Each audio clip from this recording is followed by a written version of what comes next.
Hi guys, welcome back to our channel Reveal. देखिए ना, इस पर्टिकुलर वीडियो में हम लोग यहाँ पे केमिस्ट्री के पीवाईक्यू सॉल्व करेंगे जो आपको 2024 और 2025 के पेपर में देखने को मिले।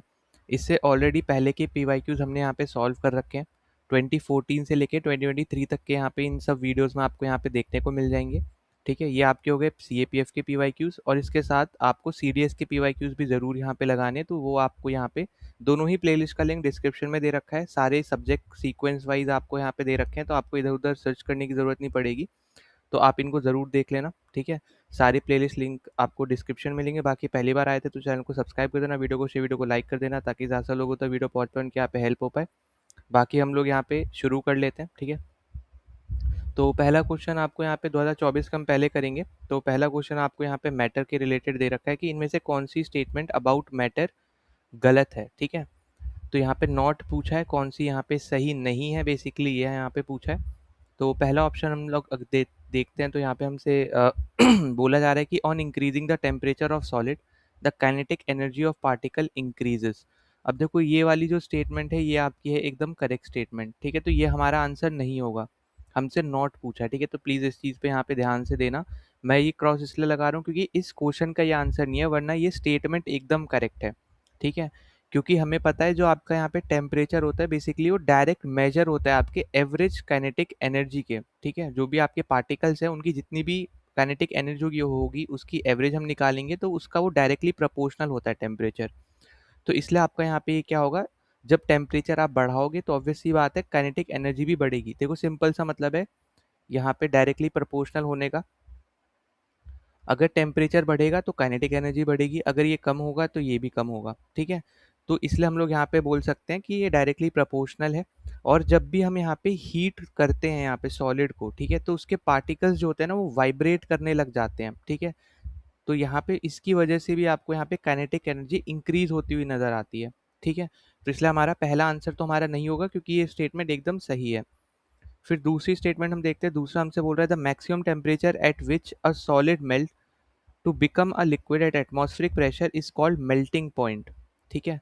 अब यहाँ पे ये जो हमें स्टेटमेंट दे रखी है ये बेसिकली आपका क्या हो जाएगा, ये हो जाएगा यहाँ पे गलत, ठीक है। क्योंकि यहाँ पे ये मैक्सिमम नहीं होता है, ये होता है मिनिमम टेम्परेचर, ठीक है। तो यहाँ पे याद रखना कि minimum temperature at which solid melt to become a liquid at atmospheric pressure is called melting point, ना कि मैक्सिमम टेम्परेचर, ठीक है। क्योंकि कम से कम टेम्परेचर पे जहाँ पे भी वो लिक्विड में कन्वर्ट हो गया वही तो हमारा एक तरीके से मेल्टिंग पॉइंट रहेगा। क्योंकि ज़्यादा पे तो वो होगा ही, ऑब्वियस सी बात है, पर हमें एकदम वो वाला टेम्परेचर निकालना है जहाँ पे जैसी वो टेम्परेचर हो वैसी सॉलिड आपका यहाँ पे मेल्ट हो जाए लिक्विड में, है ना। तो इसलिए वो मेल्टिंग पॉइंट बनेगा। तो इसलिए हमारा यहाँ पे यही स्टेटमेंट है जो बेसिकली हमारा इसका आंसर होगी, क्योंकि ये यहाँ पे इनकरेक्ट थी, और क्यों इनकरेक्ट थी वो भी मैंने आपको यहाँ पे बता दिया, ठीक है। अब सी वाला आपसे देखो ऑप्शन क्या बोल रहा है यहाँ पे कि particles of steam have more energy than water at 100 degree Celsius. तो ये वाली स्टेटमेंट भी हमारी क्या है यहाँ पे एकदम करेक्ट है, ठीक है। तो ये भी हमारा आंसर नहीं है। तो ये चीज़ याद रखना कि स्टीम जो है आपकी, अगर हम 100 डिग्री सेल्सियस के ऊपर बात करते हैं ना, तो स्टीम यहाँ पे जो है वो एब्जॉर्ब करती है एडिशनल लेटेंट हीट को, ठीक है। तो ये चीज़ एक इंपॉर्टेंट है जो आपको यहाँ पे याद रखनी है कि जो लेटेंट हीट है बेसिकली जो आपका लेटेंट हीट ऑफ वेपराइजेशन है उसको ये ज़्यादा और एब्जॉर्ब करती है, जिसकी वजह से क्या होता है कि ये हेल्प करता है इंटरमोलिकुलर बॉन्ड्स को तोड़ने में वाटर के, है ना। अगर आपने पहला ही चैप्टर पढ़ा होगा मैटर वाला, वहाँ पे ये सब चीज़ें मैंशनड है पहले से। तो इसलिए हम लोग यहाँ पे बोल सकते हैं कि जो स्टीम है एट 100 डिग्री सेल्सियस वो ज़्यादा एनर्जी रखती है, ठीक है, एज कम्पेयर टू आपके यहाँ पे दूसरे से, ठीक है, जो आपका पानी दे रखा है बेसिकली। तो ये चीज़ आपका यहाँ पे हो गया। क्यों गलत है ये आपको, मतलब यहाँ पे क्यों सही है ये समझ में आ गया, और क्यों गलत है इस क्वेश्चन के अकॉर्डिंग हमारा आंसर नहीं होगा वो भी आपको समझ में आ गया, ठीक है। फिर डी ऑप्शन आपसे बोल रहा है कि direct change of gas to solid is called deposition. तो ये वाली स्टेटमेंट भी आपकी यहाँ पे करेक्ट है, तो ये भी याद रखना, ठीक है। इसलिए हमारा ये भी आंसर यहाँ पे नहीं होगा, ठीक है। पहले ही चैप्टर में अगर आप देखोगे तो वहाँ पे ना सारी कंडीशन दे रखी हैं, बेसिकली सारे कंडीशंस के नाम दे रखे हैं। अगर सॉलिड से लिक्विड बना तो उसको क्या कहते हैं, लिक्विड से गैस बना तो क्या कहते हैं, या फिर डायरेक्टली सॉलिड से गैस बन गया, या फिर गैस से सॉलिड बन गया डायरेक्टली।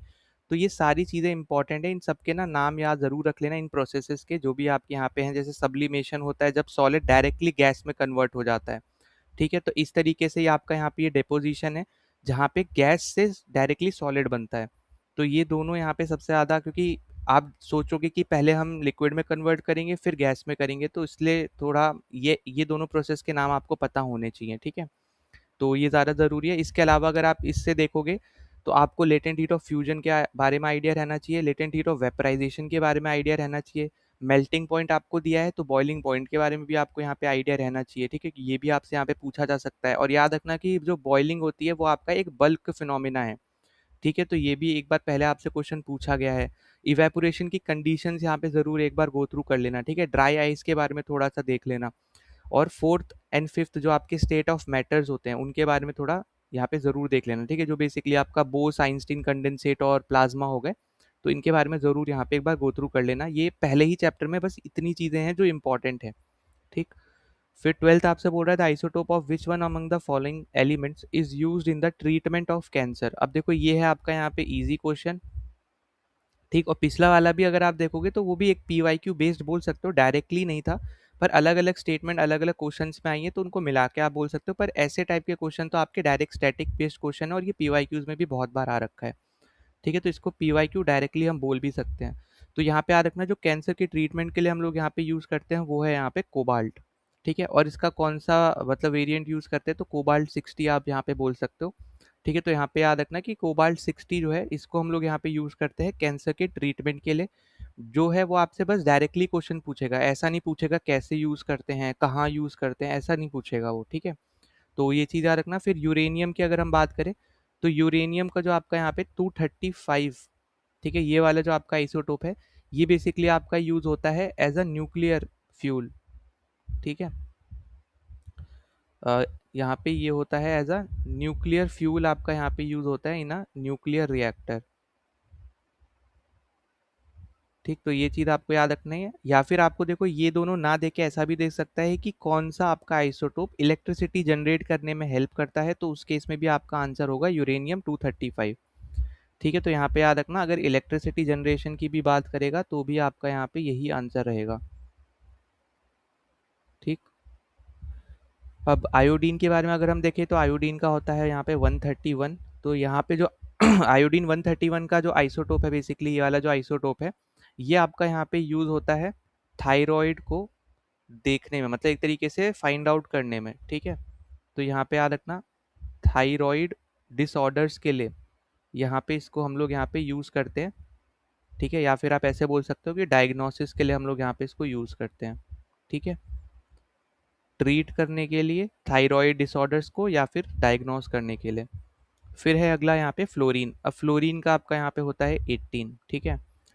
अब ये जो है ये बेसिकली अगर आप देखोगे तो ये यूज़ होता है एज अ रेडियो ट्रेसर, ठीक है, एज अ रेडियो ट्रेसर आपका यहाँ पे यूज़ होता है इन पीईटी, ठीक है। पीईटी मतलब क्या है यहाँ पे, ये आपका है यहाँ पे पोजिट्रॉन इमिशन इमिशन टोमोग्राफी, ठीक है। तो ये बेसिकली आपके यहाँ पे जो ये पीईटी स्कैन्स वगैरह होते हैं तो उनमें आपका यहाँ पे ये यूज़ होता है एज अ रेडियो ट्रेसर, ठीक। तो ये चीज़ आपके लिए यहाँ पे इंपॉर्टेंट है, बस आपको इतनी चीज़ें याद रखनी है। तो हम यहाँ पे ये बोल सकते हैं ये एक तरीके से ना ट्रीट करता है यहाँ पे किसको, ट्यूमर को, ठीक। तो ट्यूमर भी दे सकता है, तो ये भी ऐसे डायरेक्टली बस यहाँ पे याद रख लेना, ठीक।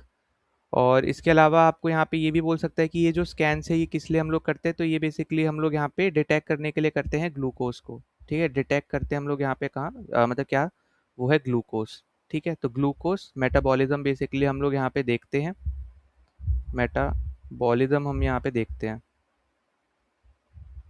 ठीक।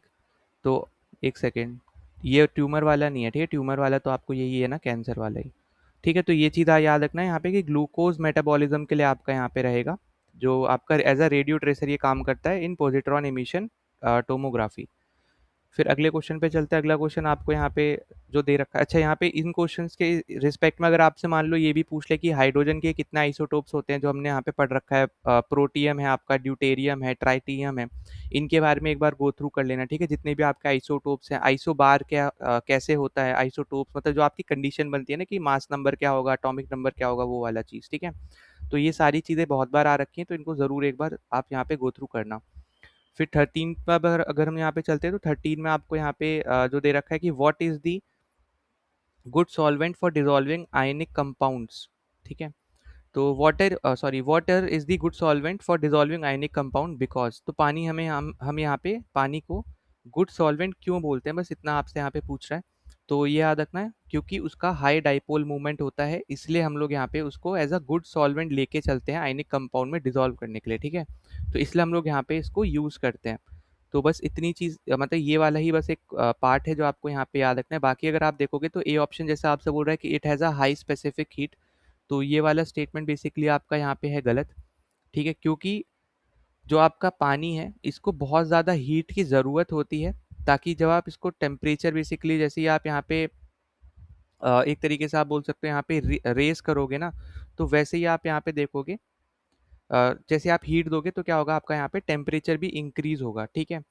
तो इससे आपको यहाँ पे क्या पता चलेगा कि जो आपका यहाँ पे अर्थ का क्लाइमेट है ना, उसके लिए यहाँ पे बहुत ज़्यादा क्या है, यहाँ पे ये इम्पॉर्टेंट है अर्थ के क्लाइमेट को रेगुलेट करने के लिए, और साथ ही साथ अपने बॉडी, जो हमारी बॉडी है उसके टेम्परेचर को भी रेगुलेट करने के लिए, ठीक है। तो यहाँ पे इसका मतलब क्या हुआ कि जो जब भी आप यहाँ पे पानी, जब भी यहाँ पे हम पानी के रिस्पेक्ट में बात करेंगे तो इसको लॉट ऑफ हीट, यहाँ पे एनर्जी की ज़रूरत है, तभी यहाँ पे ये टेम्परेचर क्या है एक एक करके डिग्रीज में बेसिकली बढ़ा सकता है, जो कि बहुत ज़्यादा ज़रूरी होता है यहाँ पे रेगुलेट करने के लिए अर्थ के क्लाइमेट को और बॉडी के टेम्परेचर को, ठीक है। तो इसलिए हम लोग यहाँ पे इस चीज़ से रिलेटेड हम लोग यहाँ पे ये नहीं बोल सकते हैं कि बेसिकली आपका ये कि इसके पास कोई कैपेसिटी वगैरह है कि डिसॉल्व करने के लिए सॉल्ट वगैरह, क्योंकि हम इसको एज अ गुड सॉल्वेंट की तरह हम लोग यहाँ पे यूज़ करें, मतलब एग्जैक्ट जो कंडीशन है वो आपकी है हाई डाइपोल मूवमेंट, उसकी वजह से ही हम इसको यहाँ पे गुड सॉल्वेंट लेके चलते हैं।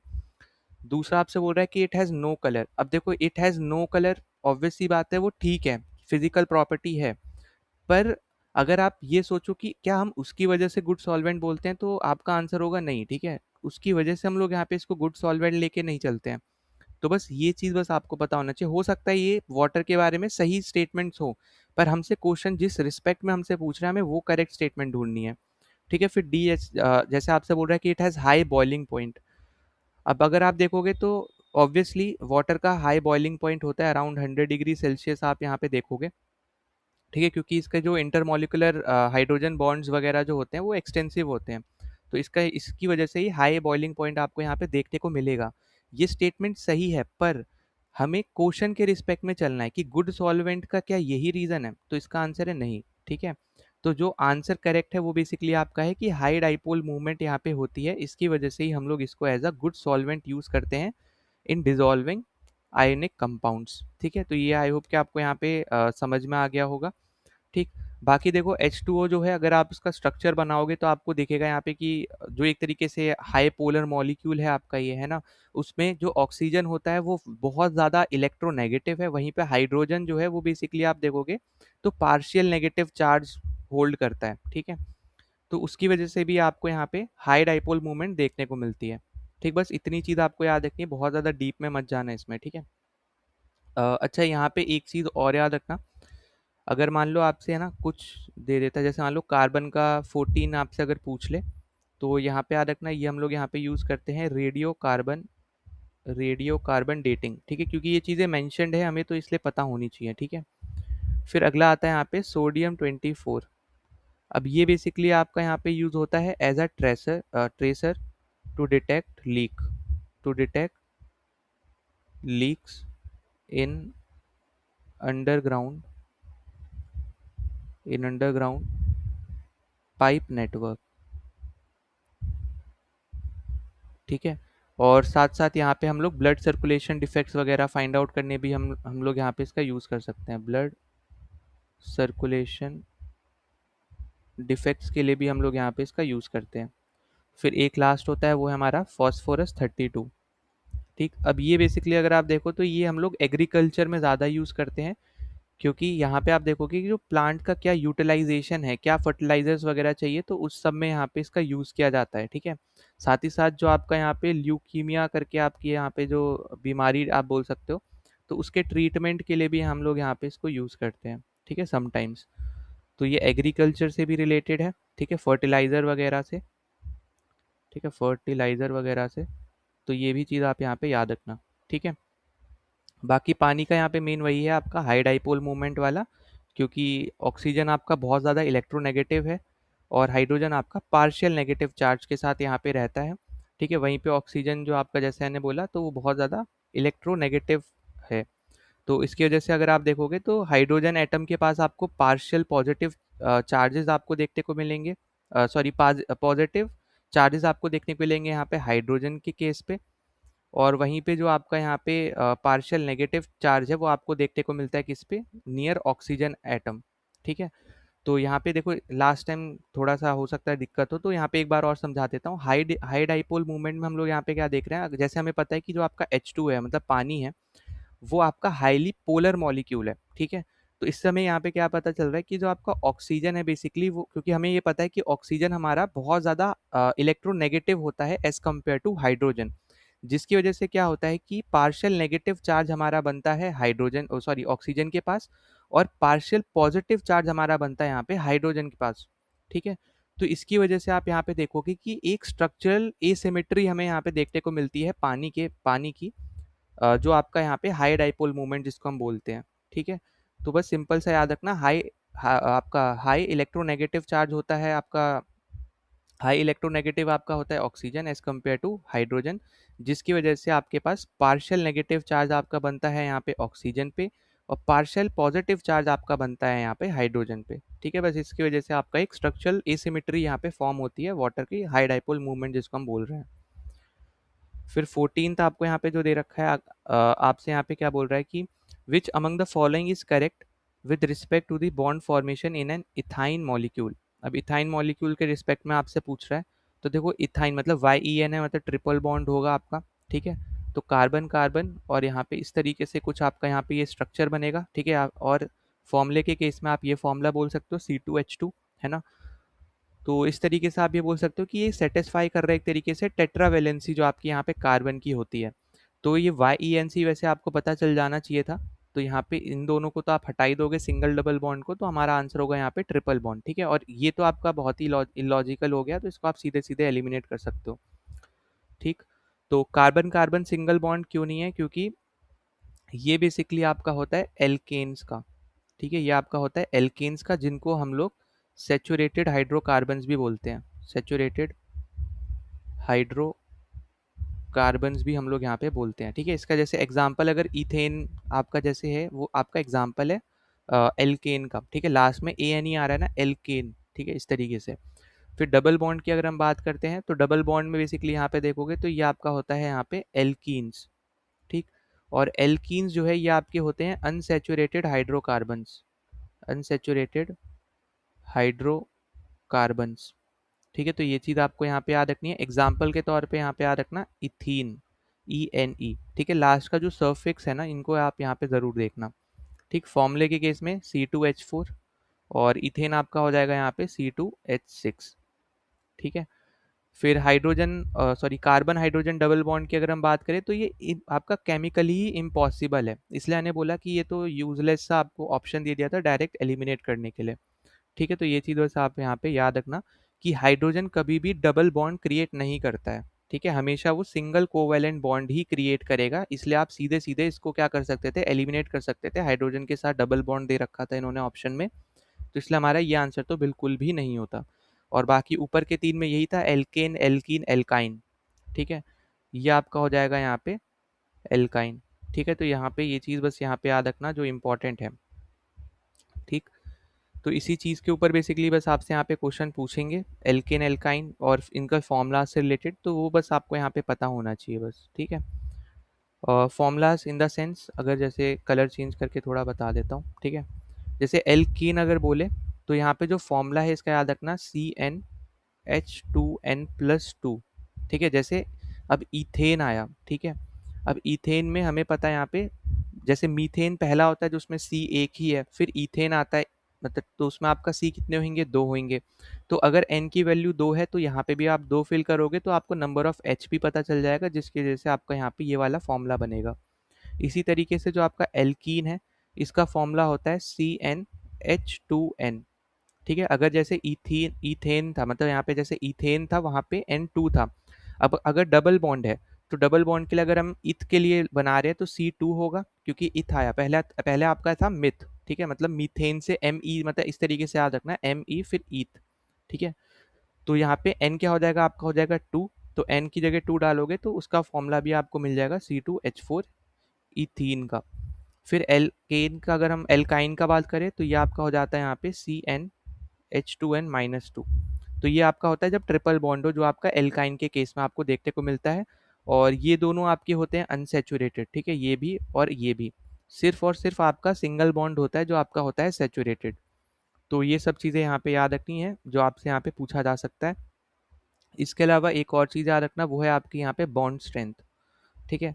अब बॉन्ड स्ट्रेंथ के रिस्पेक्ट में अगर हम बात करते हैं तो ट्रिपल बॉन्ड जो है वो आपका ज़्यादा रहेगा, ठीक है, मतलब उसकी बॉन्ड स्ट्रेंथ ज़्यादा रहेगी। फिर आपका यहाँ पे डबल बॉन्ड की रहेगी, फिर यहाँ पे सिंगल बॉन्ड की रहेगी। ठीक है, तो ये चीज़ आपको यहाँ पे याद रखनी है, पहली चीज़ ये होगी। फिर एक होता है आपका यहाँ पे बॉन्ड लेंथ। ठीक है, बॉन्ड लेंथ। तो बॉन्ड लेंथ के केस में सिंगल इधर आ जाएगा आप, ठीक है। तो सिंगल बॉन्ड की जो लेंथ होगी वो ज़्यादा होगी, फिर बीच में तो आपका डबल ही रहेगा, और लास्ट में अब यहाँ पे आ जाएगा ट्रिपल बॉन्ड। ठीक है, तो बॉन्ड स्ट्रेंथ और बॉन्ड लेंथ दोनों ही चीज़ें आपको यहाँ पे याद रखनी है। ठीक।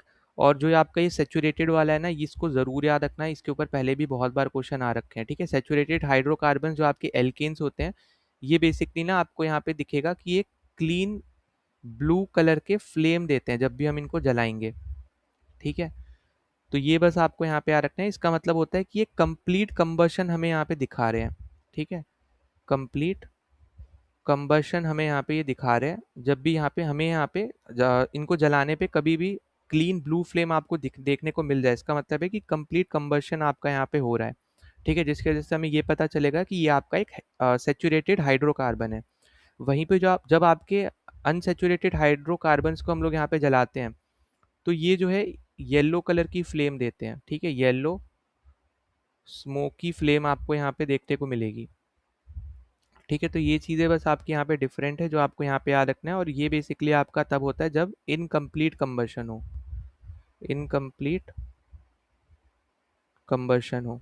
ठीक है, तो ये चीज़ें इंपॉर्टेंट है जो आपको यहाँ पे याद रखनी है। ठीक है, और ये आपको ये तब देखने को मिलेगा जब आपका कार्बन जो है उसका परसेंटेज क्या हो, हाई हो। ठीक है, कार्बन परसेंटेज यहाँ पे हाई हो। कार्बन परसेंटेज मतलब कार्बन एज अ कंटेंट आपका ज़्यादा प्रेजेंट हो।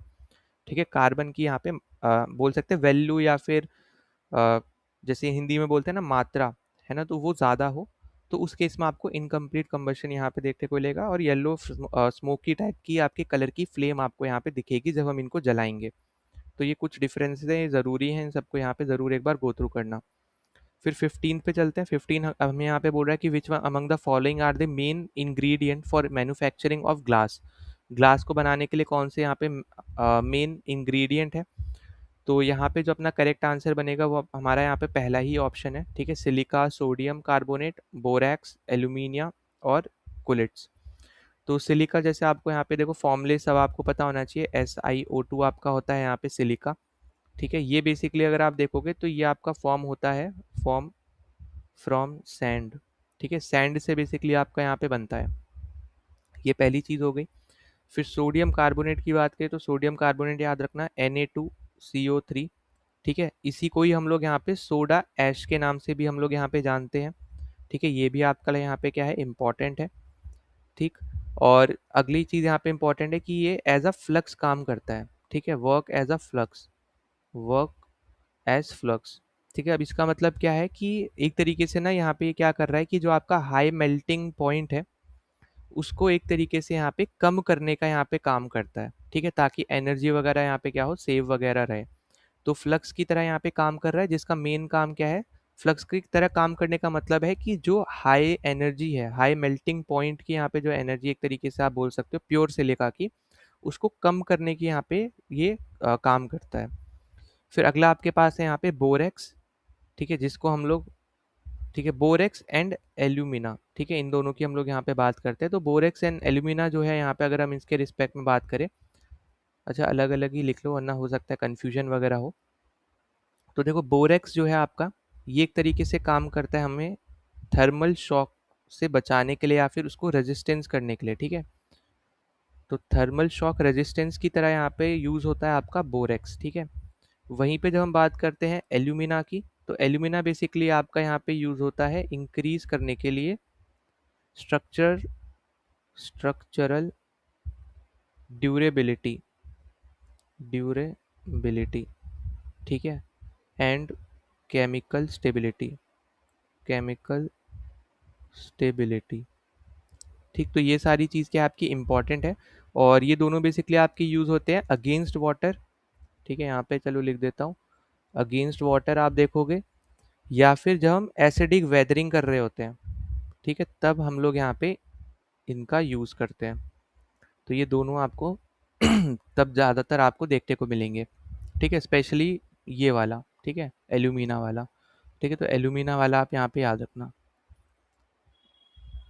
ठीक। फिर अगला है हमारे पास यहाँ पे क्लिट्स।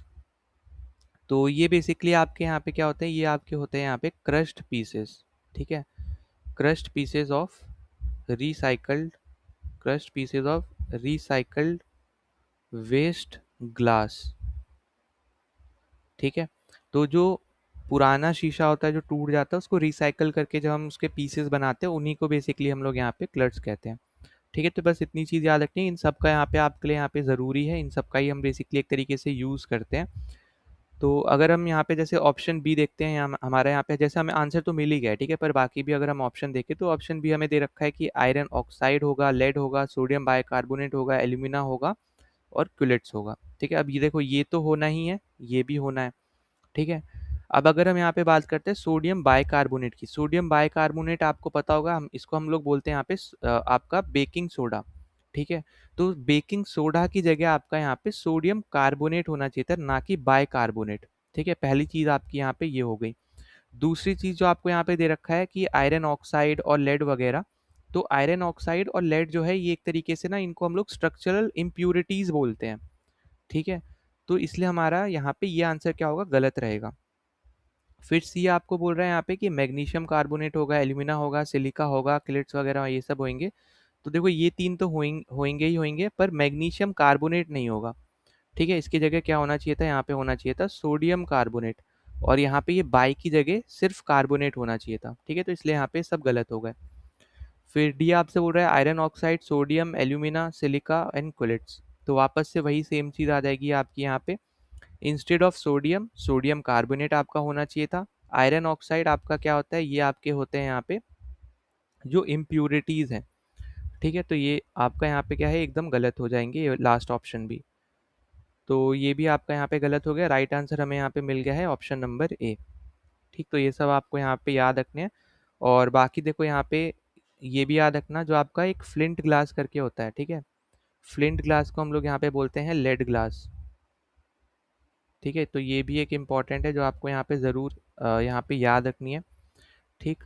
इसके अलावा एक आपका होता है यहाँ पे बोरोसिलिकेट ग्लास, बोरोसिलिकेट ग्लास, इसको हम लोग बोलते हैं यहाँ पे पायरेक्स, ठीक।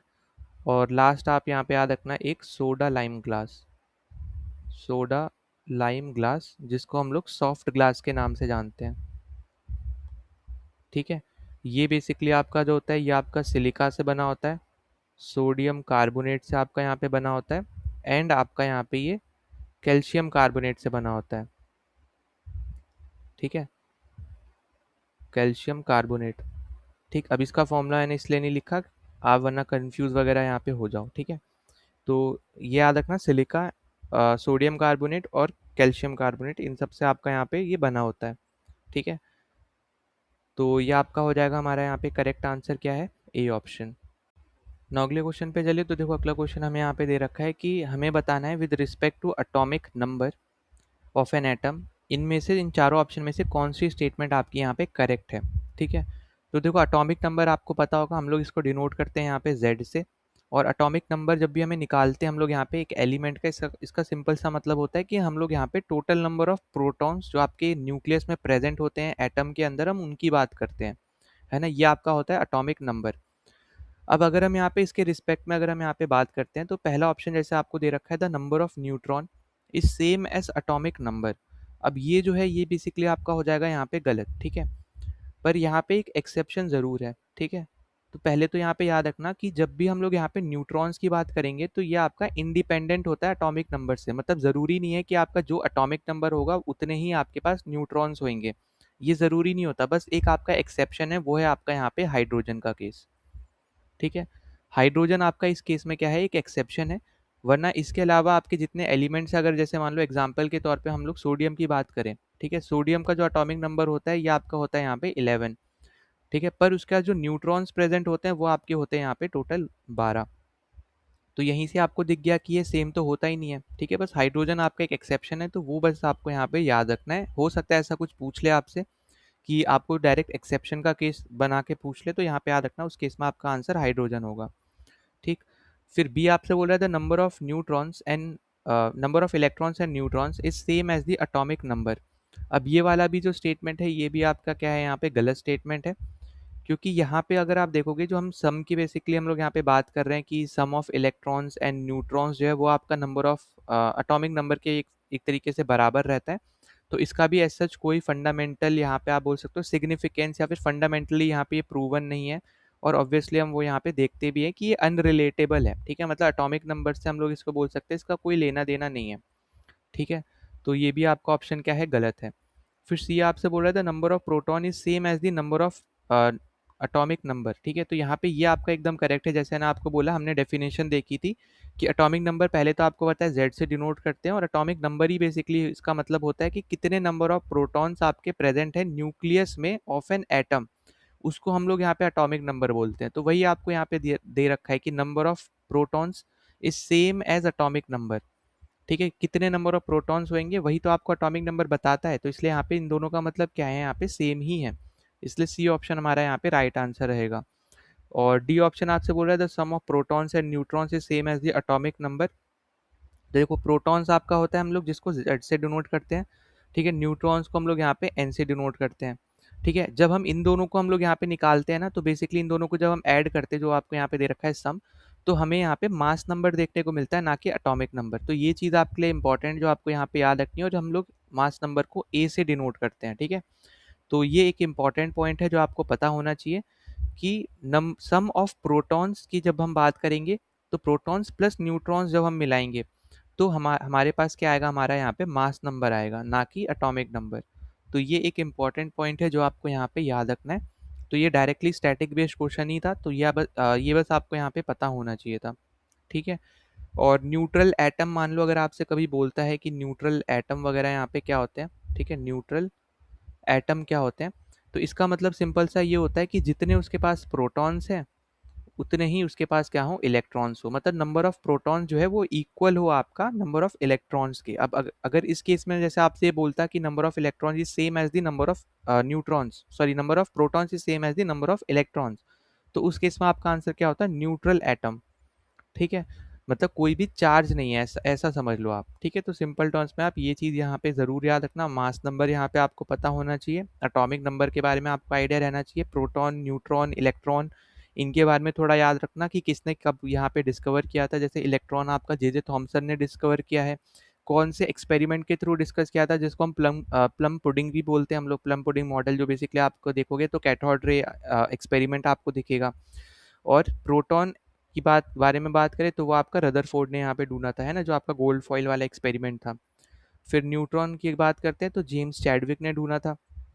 तो ये सारी चीज़ें आपको यहाँ पे आइडिया रहना चाहिए। वैलेंसी ज़रूर देख लेना, वैलेंस इलेक्ट्रॉन्स कैसे वगैरह हम लोग यहाँ पे निकालते हैं, कैसे वैलेंसीज देते हैं। आइसो इलेक्ट्रॉनिक स्पीशीज़ क्या होती हैं, ये आपके लिए सबसे ज़्यादा ज़रूरी है, ये आपसे हो सकता है पूछ भी ले। तो ये वाला हल्की सी हम लोग यहाँ पे डिस्कशन कर लेते हैं, क्योंकि ऊपर वाली जितनी चीज़ बोली वो तो चलो आपकी सिंपल सी थी, ठीक है।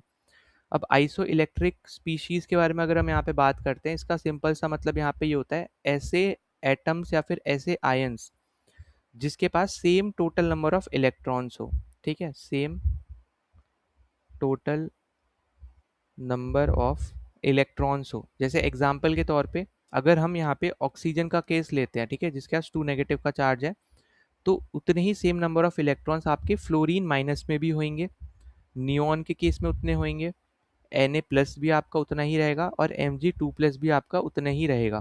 मतलब इन सब के पास नंबर ऑफ इलेक्ट्रॉन्स जो होंगे सेम होंगे। जब हम ऑक्सीजन के जितने भी इलेक्ट्रॉन में से 2 माइनस कर देंगे तब की बात कर रहा हूँ, ठीक है, मतलब एग्जैक्ट सेम मत समझना कि ऑक्सीजन क्या जितने होते तब नहीं। ऑक्सीजन के ऊपर मैंने जो पावर लगाई 2 माइनस, उसको जब जब आप इलेक्ट्रॉन्स को दे दोगे, उस केस में, ठीक है, मतलब जब लोगे उस केस में जो आपका माइनस लगता है, तो उस सब चीज़ों को देखते हुए। और नीचे वाला जो प्लस लगा है ये आप जब देते हो इलेक्ट्रॉन तब आपका है। तो अगर आप इनको देखो तो इन सब के पास 10 इलेक्ट्रॉन आपके यहाँ पे रहेंगे, है ना? तो इसलिए हम लोग इन सबको क्या बोलेंगे, एक आइसो इलेक्ट्रिक स्पीशीज बोलेंगे। अब ज़रूरी नहीं है कि सब सिर्फ और सिर्फ यही हो, और भी बहुत सारे आपके होते हैं, ठीक है? तो वो आपको निकालने पड़ेंगे number of electrons find out करके। तो ऐसे क्वेश्चन भी आपको बोलता है, मतलब पूछा जाता है कि इनमें से आपको ऑप्शन दे देगा और बोलेगा इनमें से कौन सा आपका आइसो इलेक्ट्रिक स्पीशीज को डिनोट कर रहा है, मतलब नंबर ऑफ एलिमेंट दे देगा हर एक ऑप्शन में। तो आपको नंबर ऑफ इलेक्ट्रॉन्स भी निकालने पड़ेंगे हर एक के। तो ऐसे क्वेश्चन भी आए हुए हैं, तो इनको जरूर एक बार देख लेना, ठीक है? फिर 17 आपको यहाँ पे बोल रहा है कि which among the following is an example of endothermic process. अब एंडोथर्मिक प्रोसेस के ऊपर आपसे यहाँ पे बात यहाँ पे करी जा रही है।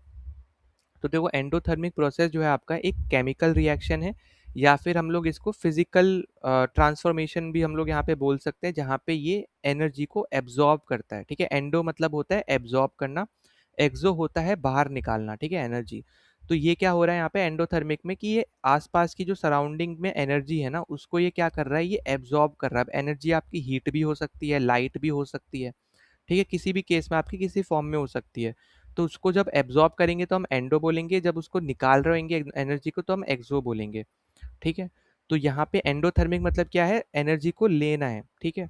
अब अगर आप यहाँ पे देखोगे तो कंबशन ऑफ कार्बन ये आपका एक एक्सोथर्मिक है, ठीक है, ये सब क्या है आपके एक्सोथर्मिक है, तो ये आपका आंसर नहीं होगा। Mixing of acid and alkali ये भी आपका एक्सोथर्मिक है, यहाँ पे आपकी एनर्जी निकलेगी।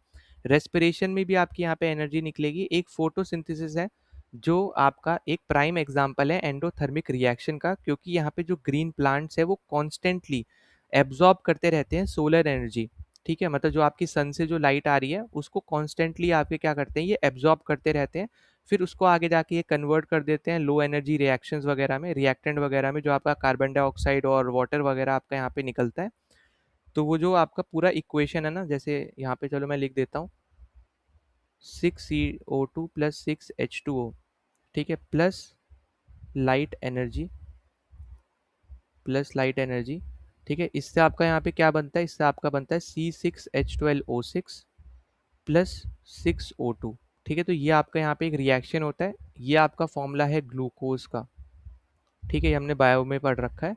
और ये आपका ऑक्सीजन है, कार्बन डाइऑक्साइड है, वाटर है, ठीक है, और वो आपकी लाइट एनर्जी है जो सन से मिल रही है। तो जब हम उन सबको हम लोग करते हैं तो आपका ग्लूकोज फॉर्म होता है, ठीक।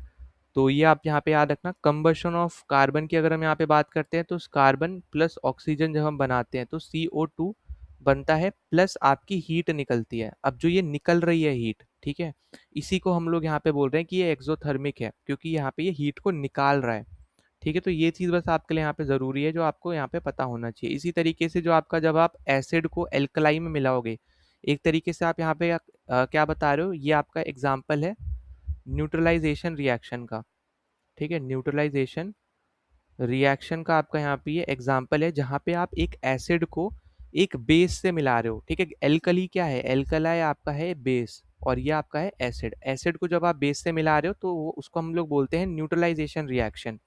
एग्जाम्पल के तौर पे मान लो अगर आप एसिड में HCl लेते हो और एल्कलाई में आप NaOH ले रहे हो, जब आप इन दोनों को मिलाओगे तो आपका कौन सा टाइप का रिएक्शन बनेगा, वो आपका बनेगा न्यूट्रलाइजेशन रिएक्शन, ठीक है। तो इसमें भी अगर आप देखोगे तो एनर्जी आपकी रिलीज होगी, तो इसलिए हमारा ये भी आंसर नहीं है। इसके अलावा फिर आपका आता है रेस्पिरेशन। रेस्पिरेशन में आपको पता है ये आपका एक तरीके का कैटाबॉलिक या फिर आप बोल सकते हो मेटाबॉलिक प्रोसेस है, जहाँ पे आपका जो ग्लूकोज है वो आपका क्या होता है, ब्रोक होता है, मतलब तोड़ते हैं हम लोग यहाँ पे इसकी मदद से ग्लूकोज को। तो हम ये बोल रहे हैं यहाँ पे कि हम ऑक्सीडाइज कर रहे हैं, ठीक है। और फिर हम यहाँ पे लिविंग सेल्स वगैरह में आके हम एनर्जी को प्रोवाइड वगैरह हम लोग यहाँ पे करते हैं। तो इस केस में भी आपकी यहाँ पे जो एनर्जी है in the form of ATP अगर आप देखोगे तो आपका यहाँ पे स्टोर रहेगा अलोंग साइड हीट, ठीक है। तो ये भी आपका एक तरीके का क्या है, एक्सोथर्मिक प्रोसेस है। तो करेक्ट आंसर हमारा है यहाँ पे फोटोसिंथेसिस, ठीक है। तो एंडोथर्मिक एक्सोथर्मिक हमेशा याद रखना। जो एंडोथर्मिक होते हैं, ठीक है, ये आपका यहाँ पे जो है ये आपको देखने को मिलेंगे जब आपकी हीट एब्जॉर्ब हो रही होगी, ठीक है। वहीं पे एक्सोथर्मिक जब आपकी हीट निकल रही होगी, ठीक है। और चेंज इन हीट अगर आप देखोगे तो एंडोथर्मिक आपका हमेशा क्या होगा, पॉजिटिव रहेगा। वहीं पे जो आपका एक्सोथर्मिक होता है, एक्सोथर्मिक, ठीक है, वहाँ पे अगर आप चेंज इन हीट देखोगे तो आपकी वो हमेशा नेगेटिव रहेगी। ठीक है, क्योंकि यहाँ पे कभी भी एनर्जी डिस्कार्ड नहीं करी जा सकती है, इसलिए हमेशा यहाँ पे ये नेगेटिव है। ऊपर वाले में अगर आप पॉजिटिव देखते हो तो वहाँ पे बेसिकली अगर आप देखो तो आपके हर एक रिएक्टेंट से जो एनर्जी वगैरह आप एब्जॉर्ब कर रहे हो तो उसकी वजह से आपको वहाँ पे पॉजिटिव दिखेगी। ठीक, तो ये सब आपके यहाँ पे प्राइम एग्जाम्पल्स है, प्राइम चीज़ें हैं जो आपको इन सब इस टॉपिक के स्पेसिफिक आपको यहाँ पे पता होना चाहिए। ठीक, फिर हम आगे चलते हैं।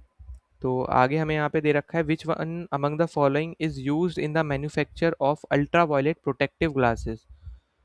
तो ये भी आपका एक स्टैटिक बेस्ड क्वेश्चन है, यहाँ पे आ रखना हम लोग सीरियम ऑक्साइड का बेसिकली हम लोग यहाँ पे यूज़ करते हैं अल्ट्रा वायलेट प्रोटेक्टिव ग्लासेस बनाने के लिए।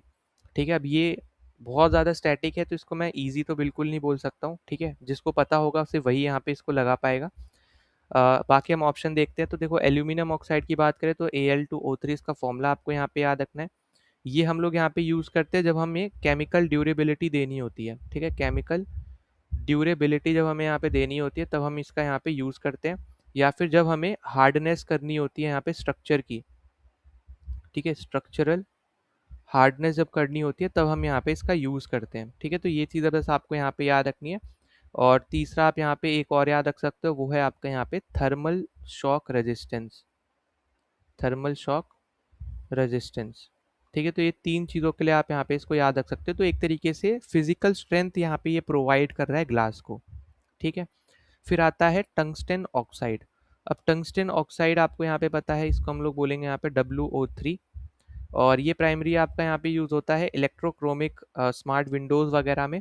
ठीक है, जो कि आपका कलर चेंज वगैरह आप देखते हुए कुछ विंडोज़ कलर वगैरह चेंज वगैरह यहाँ पे करती रहती है, ओपेसिटी आपकी चेंज होती है, तो वो आपकी इलेक्ट्रिक टाइप की विंडोज़ होती है, तो उनमें हम लोग यहाँ पे इसको यूज़ करते हैं। ठीक है, टंगस्टन ऑक्साइड को। ठीक है, और फिर लास्ट है आपका यहाँ पे मोलिब्डियम ऑक्साइड।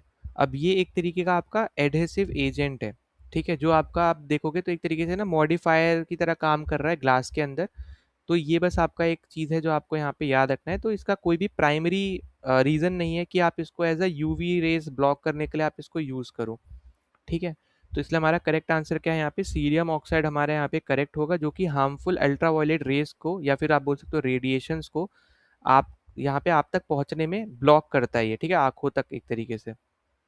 तो ऐसे टाइप के क्लासेस हम लोग यहाँ पे यूज़ करते हैं विद द हेल्प ऑफ जो सीरियम ऑक्साइड के बने हुए होते हैं। ठीक है, तो बस आपका डायरेक्ट स्टैटिक बेस्ड क्वेश्चन था जो आपको यहाँ पे याद रखना है। और जो आपका सीरियम ऑक्साइड है ये आपका एक रेयर अर्थ मेटल है। ठीक है, अब ये रेयर अर्थ मेटल है तो आपको अगर मान लो पेपर 2 में ऐसे क्वेश्चन बनते हैं तो रेयर अर्थ में आप इसका भी एक एग्जांपल दे सकते हो कि सीरियम ऑक्साइड आपका ग्लास वगैरह बनाने में यूज़ होता है, जिसको हम लोग यूज़ करते हैं ब्लॉक करने के लिए यूवी रेस को। ठीक है, यूवी रेस को ब्लॉक करना हो तो हम इस पर्टिकुलर सीरियम ऑक्साइड की मदद से हम लोग ग्लास बनाते हैं। ठीक है, ताकि हार्मफुल यूवी रेस हमारे आंखों तक ना पहुंचे। और इसके पास हाई इलेक्ट्रोमैग्नेटिक एब्जॉर्प्शन प्रॉपर्टी वगैरह यहाँ पे रहती है, जिसकी वजह से हम लोग इसकी मदद से हम लोग ये ग्लास बनाते हैं, जहाँ पे एक यूज़फुल रहता है यूवी रेस के अगेंस्ट। ठीक है, तो ये सारी आपके यहाँ पे चीज़ें हो गई। नाउ 19th क्वेश्चन अगर आप देखोगे तो यहाँ पे आपको मैच द फॉलोइंग दे रखा है, पिगमेंट इन पेंट, और फिर एग्जाम्पल आपको यहाँ पे दे रखे हैं। तो देखो ऐसे टाइप के क्वेश्चन ना पहले आया करते थे, जो आपका ये पिगमेंट वाला जो सिनेरियो है ना ये ऐसे पहले आया करते थे। तो यहाँ पे हम थोड़ा डिस्कस कर लेंगे इसके बारे में। तो देखो जो आपका यहाँ पे नेचुरल पिगमेंट है, तो नेचुरल पिगमेंट का आपका यहाँ पे आंसर होगा यहाँ पे चौक। ठीक है, तो ए का तो आपका 1 ही होना है, तो सी ऑप्शन और डी ऑप्शन आप एलिमिनेट कर दोगे यहाँ से। अब यहाँ पे पहले हम इसको थोड़ा डिस्कस कर लेते हैं। तो देखो चौक का आपका पता होगा, ये आपका होता है यहाँ पे कैल्शियम कार्बोनेट, जो है यहाँ पे CaCO3। ठीक है, और ये एक तरीके का नेचुरली अकरिंग मिनरल है जो आप डायरेक्टली अर्थ से बेसिकली आप निकालते हो। ठीक है, तो वो आपका एक तरीके से यहाँ पे क्या है, पिगमेंट की तरह यहाँ पे ये काम करता है। फिर आता है आपका यहाँ पे सिंथेटिक पिगमेंट। अब सिंथेटिक पिगमेंट जो है ये आपका है यहाँ पे वाइट लेड, तो बी का आपका हो गया यहाँ पे 2। तो इसका आंसर हमें यहाँ पे मिल गया ए। ठीक है, 1 2 3 4 ही मतलब सेम ही सीक्वेंस में बेसिकली आपको यहाँ पे दे रखा था, तो वही आपका आंसर होगा। अब जो आपका ये वाइट लेड है ये आपका होता है यहाँ पे ट्वाइस ऑफ PbCO3। ठीक है, डॉट PbOH ट्वाइस, इसको हम लोग बेसिकली बोलते हैं वाइट लेड। ठीक है, फॉर्मूला अगर आप याद रखना चाहो तो ऐसे आप पूरा यहाँ पे याद रख लेना। ये आपका एक हिस्टोरिकली अगर हम बात करें तो सबसे पहला सिंथेटिक केमिकल कंपाउंड है जो यहाँ पे एक तरीके से मैन्युफैक्चर किया गया था, या फिर आप बोल सकते हो इंजीनियरिंग यहाँ पे इसके ऊपर करी गई थी। ठीक, और हाई ओपेसिटी आपको यहाँ पे देखने को मिलेगी इस पर्टिकुलर कंपाउंड की, तो ये चीज़ आपको यहाँ पे याद रखनी है। फिर रिएक्टिव पिगमेंट की बात करें तो ये रेड लेड ही आपका रहता है, और इसका फॉर्मूला होता है आपका यहाँ पे Pb3O4। ठीक है, तो ये आपका हो गया Pb3O4, इसका फॉर्मूला हो गया। और ये केमिकली एक्टिव आपका कंपाउंड है। फैटी एसिड्स वगैरह इसके साथ आप यहाँ पे रिएक्ट करवाते हो ड्राइंग ऑयल, मतलब उसके अंदर, ड्राइंग ऑयल के अंदर। ठीक, तो ये आपका यहाँ पे सब रहेगा। और इनसॉल्युबल लेड सोप्स वगैरह आपको यहाँ पे बनते हुए नज़र आते हैं, तो ये उस चीज़ में आपका यहाँ पे यूज़ होता है। फिर आता है इनर्ट पिगमेंट। अब इनर्ट पिगमेंट आपका है टाइटेनियम ऑक्साइड। टाइटेनियम ऑक्साइड का फॉर्मूला आपका है यहाँ पे TiO2। ठीक है, और ये आपका एक तरीके से बहुत ज़्यादा स्टेबल आपका ये कंपाउंड है केमिकली, अगर हम यहाँ पे बात करते हैं। और ये किसी के साथ भी रिएक्ट नहीं करता। जब हम पेंट बाइंडर के रिस्पेक्ट में बात करें, या फिर एटमॉस्फेरिक गैसेस के रिस्पेक्ट में बात करें, या फिर आपका जो यूवी रेज हैं वो सब जो आ रही हैं उसके केस में बात करें, तो ये सब आपका यहाँ पे रिएक्ट वगैरह यहाँ पे नहीं करेगा। तो ये आपका यहाँ पे क्या है, एक इम्पॉर्टेंट पॉइंट है। ठीक है, तो ये सारे आपके यहाँ पे क्या थे, पिगमेंट्स वाला आपका यहाँ पे सिनेरियो हो गया। अब देखो पिगमेंट्स में ना बहुत सारे पिगमेंट्स आपको देखने को मिलेंगे, तो उनके ओपेसिटी बेसिस पे आप थोड़ा देखना, कलर बेसिस पे आप देखना, और क्या वो यूवी रेस के जो आपकी चीज़ है यूवी रेस उससे वो प्रोटेक्ट करवा पाते हैं या नहीं कर सकते हैं, उसके केस में ज़रूर एक बार पढ़ लेना। ठीक है, तो अब जैसे मान लो आपको टाइटेनियम डाइऑक्साइड यहाँ पे दिया गया है तो टाइटेनियम डाइऑक्साइड के रिस्पेक्ट में अगर हम बात करें तो हमें पता है कि इसका हाई रिफ्रैक्टिव इंडेक्स रहता है एज कम्पेयर टू जितने भी बाकी वाइट पिगमेंट्स हैं उन सब से। ठीक है, तो ये आपका एक तरीके से ना स्कैटरिंग और हाइडिंग पावर में आपका यहाँ पे एक बोल सकते हो, इसका यहाँ पे यूज कर सकते हैं। और इसको ना एक छोटी सी टर्म है जिसको हम लोग बोलते हैं वाइट किंग। ठीक है, तो इसको वाइट किंग भी बोला जाता है। वो इसलिए ही बोला जाता है क्योंकि इसका हाई रिफ्रैक्टिव इंडेक्स है as compare to other white pigments. ठीक है, तो ये एक इम्पॉर्टेंट चीज़ है जो आप यहाँ पे ज़रूर देख सकते हो। जो इसकी हाइडिंग पावर है वो आपको बहुत ज़्यादा आपको देखने को मिलेगी। ओपेसिटी आपको यहाँ पे देखने को मिलेगी, स्कैटर करता है यहाँ पे ये लाइट वगैरह को, तो इसकी वजह से यहाँ पे ये फेमस है। ठीक है, एज सच। फिर अगर हम यहाँ पे आगे अगले क्वेश्चन पे चलते हैं, तो अगला क्वेश्चन आपको यहाँ पे दे रखा है, एक तरफ एलिमेंट्स और एक तरफ अनपेयर्ड इलेक्ट्रॉन्स। अब ये आपका इजी क्वेश्चन है। ठीक है, पिछला वाला पहले ऐसे क्वेश्चन आते थे, तो इसके ऊपर आपको थोड़ा यहाँ पे देखना पड़ेगा, पढ़ना पड़ेगा। ठीक है अब अगर हम इसमें देखते हैं एलिमेंट्स और अनपेयर्ड इलेक्ट्रॉन्स वगैरह में, तो आपको यहाँ पे पता है बोरॉन का आपका होता है यहाँ पे 5। ठीक है, एटॉमिक नंबर होता है इसका 5। अब एटॉमिक नंबर इसका यहाँ पे 5 है, इसका मतलब है कि इसके पास एक अनपेयर्ड इलेक्ट्रॉन रहेगा। ठीक है, एक अनपेयर्ड इलेक्ट्रॉन यहाँ पे रहेगा, मतलब इसका जो कन्फिग्रेशन, अगर हम बोरॉन के रिस्पेक्ट में बात करते हैं तो इसका कन्फिग्रेशन क्या है, 1s2 2s2 2p1। ठीक है, ये इसका कन्फिग्रेशन है। तो इसमें आपको सीधे सीधे पता चल रहा है कि जो आपका 2p शब्द शेल है, इसमें एक इलेक्ट्रॉन आपका यहाँ पे देखने को मिल रहा है जिसको हम अनपेयर्ड इलेक्ट्रॉन बोल सकते हैं। तो जब एक इलेक्ट्रॉन दिख रहा है मतलब यहाँ पे बोरॉन का यहाँ पे जो लिंक होगा वो आपका 3 के साथ होगा।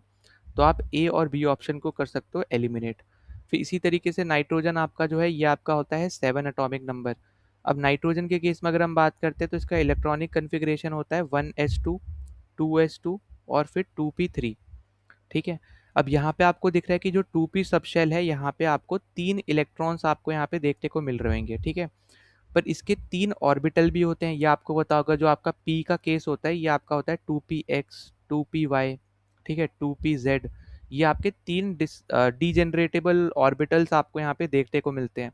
ठीक है, तो यहाँ पे आपको 3 अनपेयर्ड इलेक्ट्रॉन्स आपको देखने को मिल रहे हैं। तो 3 अनपेयर्ड इलेक्ट्रॉन्स आपके कहाँ हैं, लास्ट ऑप्शन में। तो आप इसको बी ऑप्शन में यहाँ पे लिंक कर दोगे। फिर ऑक्सीजन का केस आपका आ जाता है जिसका एटॉमिक नंबर होता है 8। ऑक्सीजन का जो आपका इलेक्ट्रॉनिक कन्फिग्रेशन है वो होता है 1s2 2s2 और 2p4। ठीक है, अब यहाँ पे आप देखो ये वाला केस मैंने इसलिए बताया, अगर आपने हंस रूल पढ़ा हो। ठीक है, हंस रूल ही इंपॉर्टेंट है यहाँ पे। ठीक है, तो इलेक्ट्रॉन्स में बेसिकली अगर आप देखोगे तो कुछ इस तरीके से हम फिलिंग वगैरह करते हैं एक एक करके। ठीक है, अगर मान लो तीन शेल है, मतलब इस तरीके से हम लोग इसको फिल करेंगे। अब जैसे यहाँ पे ये चौथा आ गया, ठीक है, तो आप ये 3 को पहले फिल करा और फिर आपने यहाँ पे इसमें फिल करा, तो ये वाला कंप्लीट होगा, पर ये दोनों अभी भी वेकेंट ही हैं। तो इसके नंबर ऑफ इलेक्ट्रॉन्स आपके यहाँ पे कितने आपको देखने को मिलेंगे कि 2 नंबर ऑफ इलेक्ट्रॉन्स आपके अनपेयर्ड हैं अभी भी, ये आपका अनपेयर्ड हो गए दोनों। ठीक है, यहाँ पे तीनों ही सेपरेट थे, सिंगल थे, तो ये 3 इसलिए यहाँ पे अनपेयर्ड थे। ये इस चीज़ के लिए आपको ये हंस रूल पढ़ना पड़ेगा, ठीक है, समझने के लिए। अब यहाँ पे ऑक्सीजन मतलब आपका ये 2 हो गया, तो यहाँ पे आ जाएगा सी ऑप्शन। ठीक है, फिर लास्ट आपको दे रखा है यहाँ पे नियॉन। नियॉन आपको पता है यहाँ पे एटॉमिक नंबर 10 है। बाकी अगर मान लो एटॉमिक नंबर नहीं भी पता होता तो सबसे पहले आप यही मार्क करते, क्योंकि आपको ये पता होगा कि नियॉन आपकी एक नोबल गैस है। नोबल गैस का कन्फिग्रेशन आपको हमेशा कोई भी अनपेयर्ड इलेक्ट्रॉन नहीं देता है। तो ये आपका होता है 1s2, 2s2 और 2p6। ठीक है, अब इसको अगर आप यहाँ पे पेयर करने जाओगे तो 3 आपने ऐसे भरे और 3 आप ऐसे भरोगे, तो हर एक इलेक्ट्रॉन आपका पेयर हो जाएगा। ठीक है, तो इसलिए आपके पास यहाँ पे 0 अनपेयर्ड इलेक्ट्रॉन देखने को मिलते हैं। तो इसलिए हमारा यहाँ पे जो करेक्ट आंसर बनेगा वो आपका क्या बनेगा, ए का था आपका यहाँ पे 3 और बी का था आपका यहाँ पे 4। ठीक है, तो डी ऑप्शन हमारे यहाँ पे हो जाएगा करेक्ट। ठीक है, 3 4 2 1 आपका यहाँ पे करेक्ट आंसर बनेगा। तो ये किस तरीके से फिलिंग वगैरह हो रही है ये आपको हंट्स रूल में समझाया हुआ है, ये मैंने ऑलरेडी पहले भी बता रखा है, इसलिए मैं अभी इस वाले वीडियो में नहीं बता रहा हूँ। ठीक है, तो वो आप ज़रूर यहाँ पे पिछले वीडियोस यहाँ पे एक बार गो थ्रू कर लेना। फिर हम अगले पे चलते हैं। अगला क्वेश्चन आपको यहाँ पे दे रखा है, which one among the following statement regardless gypsum is not correct. ठीक है, अब देखो यहाँ तक 2024 के क्वेश्चन थे, अब यहाँ पे आगे 2025 के, और जिप्सम के अकॉर्डिंग आप मतलब इसके रिगार्डिंग आपका कौन सा इसमें से गलत स्टेटमेंट है ये आपको यहाँ पे दे रखा है। तो पहला क्वेश्चन आपसे बोल रहा है कि on heating gypsum at 373 kelvin it loses water molecule and become CaSO4.H2O। अब देखो यहाँ पे ये वाली स्टेटमेंट आपकी हो जाएगी गलत। ठीक है, क्यों आपकी गलत हो जाएगी, क्योंकि जो आपका जिप्सम होता है, ठीक है यहाँ पे मैं लिख ही दे रहा हूँ, तो जो आपका यहाँ पे जिप्सम होता है इसका फॉर्मूला क्या होता है, इसका फॉर्मूला होता है CaSO4 dot twice of H2O। ठीक है, और जब आप इसको यहाँ पे हीट करोगे ना 373 केल्विन पे, तो 373 केल्विन का मतलब क्या होता है 100 डिग्री सेल्सियस। ठीक है, ये कन्वर्जन भी आपको यहाँ पे ज़रूर है यहाँ पे याद रखनी। ठीक, अब अगर आप यहाँ पे देखोगे तो हीट करने पे आपको क्या दिखेगा कि जो आपका फॉर्मूला है ये आपका निकल के आएगा CaSO4 हाफ H2O, और ये आपका क्या बन जाता है, ये आपका होता है प्लास्टर ऑफ पेरिस। ठीक है, एक सेकेंड, तो ये आपका क्या होता है, ये आपका होता है प्लास्टर ऑफ पेरिस। ठीक है, ये आपका यहाँ पे क्या होता है प्लास्टर ऑफ पेरिस। ठीक है, हीट करने पे हाफ H2O वहाँ पे रहता है तब भी, मतलब क्रिस्टलाइजेशन जो है आपका बेसिकली वाटर मॉलिक्यूल का वो आपका वहाँ पे रहता है, और 3/4 जो होता है वो लूज हो जाता है। ठीक है, तो ये चीज़ आपको यहाँ पे याद रखनी है, कभी भी आपको मोनोहाइड्रेट नहीं देखने को मिलेगा। मोनोहाइड्रेट मतलब ये जो आपको सिंगल H2 दिख रहा है ना, इसको हम लोग बोलेंगे यहाँ पे मोनोहाइड्रेट। ठीक है, तो यहाँ पे ये चीज़ याद रखना कि हमें यहाँ पे कभी भी मोनोहाइड्रेट देखने को नहीं मिलता, हमें यहाँ पे क्या देखने को मिलता है, हमें देखने को मिलता है, यहाँ पे लिख दे रहा हूँ हेमीहाइड्रेट। ठीक है, हाफ H2O हम लोग बोलते हैं यहाँ पे हेमीहाइड्रेट।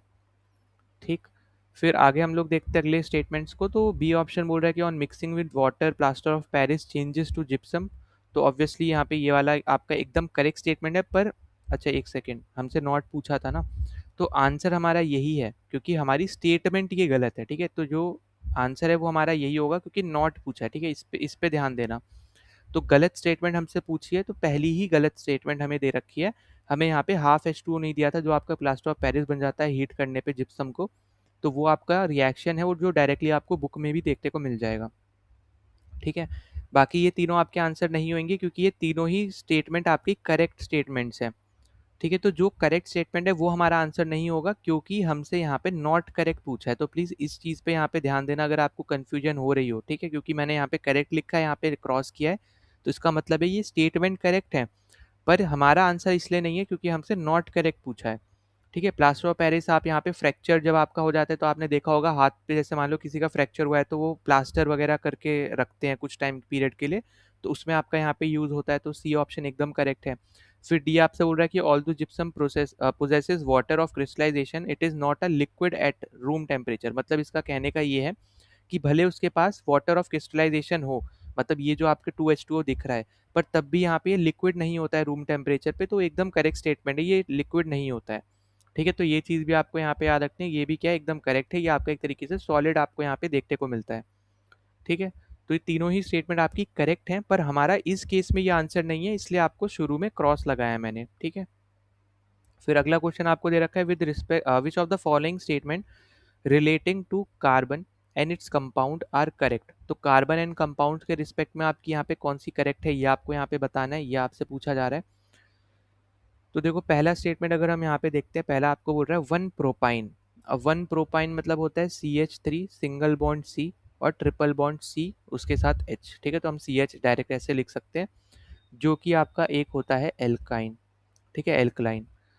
और अगर आप यहाँ पे देखोगे तो आपको यहाँ पे क्लियरली दिखेगा ये आपका होता है ट्रिपल बॉन्ड, आपका ये फॉर्म कर रहा है ना।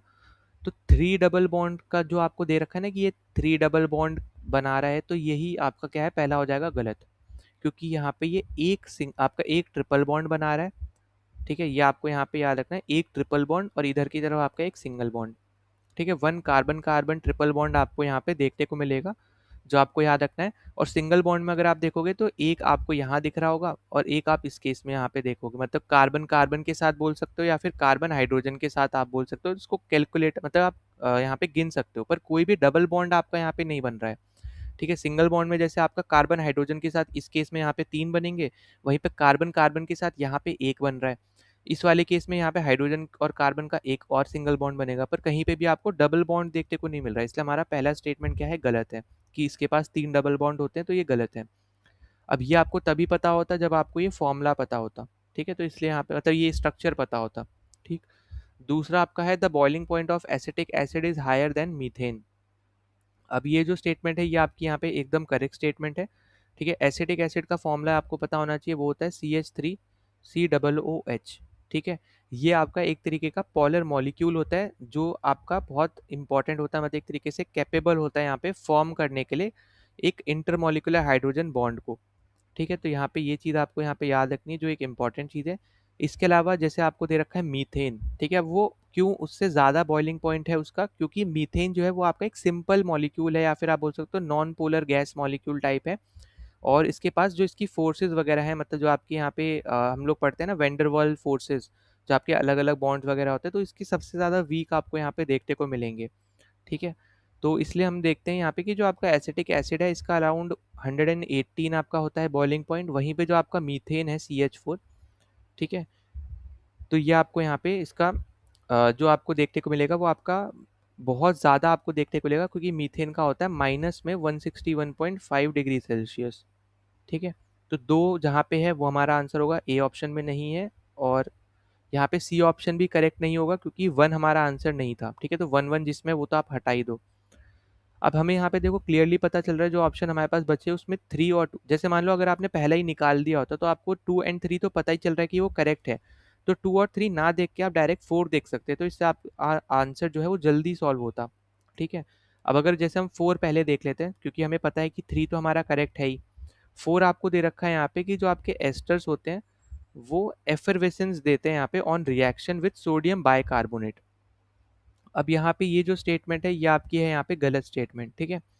तो जो आपके एस्टर्स होते हैं वो आपके ना न्यूट्रल कंपाउंड्स होते हैं, ठीक है। वो कभी भी आपके वीक बेसिस के साथ रिएक्ट ही नहीं करते, वीक बेस मतलब सोडियम कार्बोनेट जैसे हो गया, ठीक है।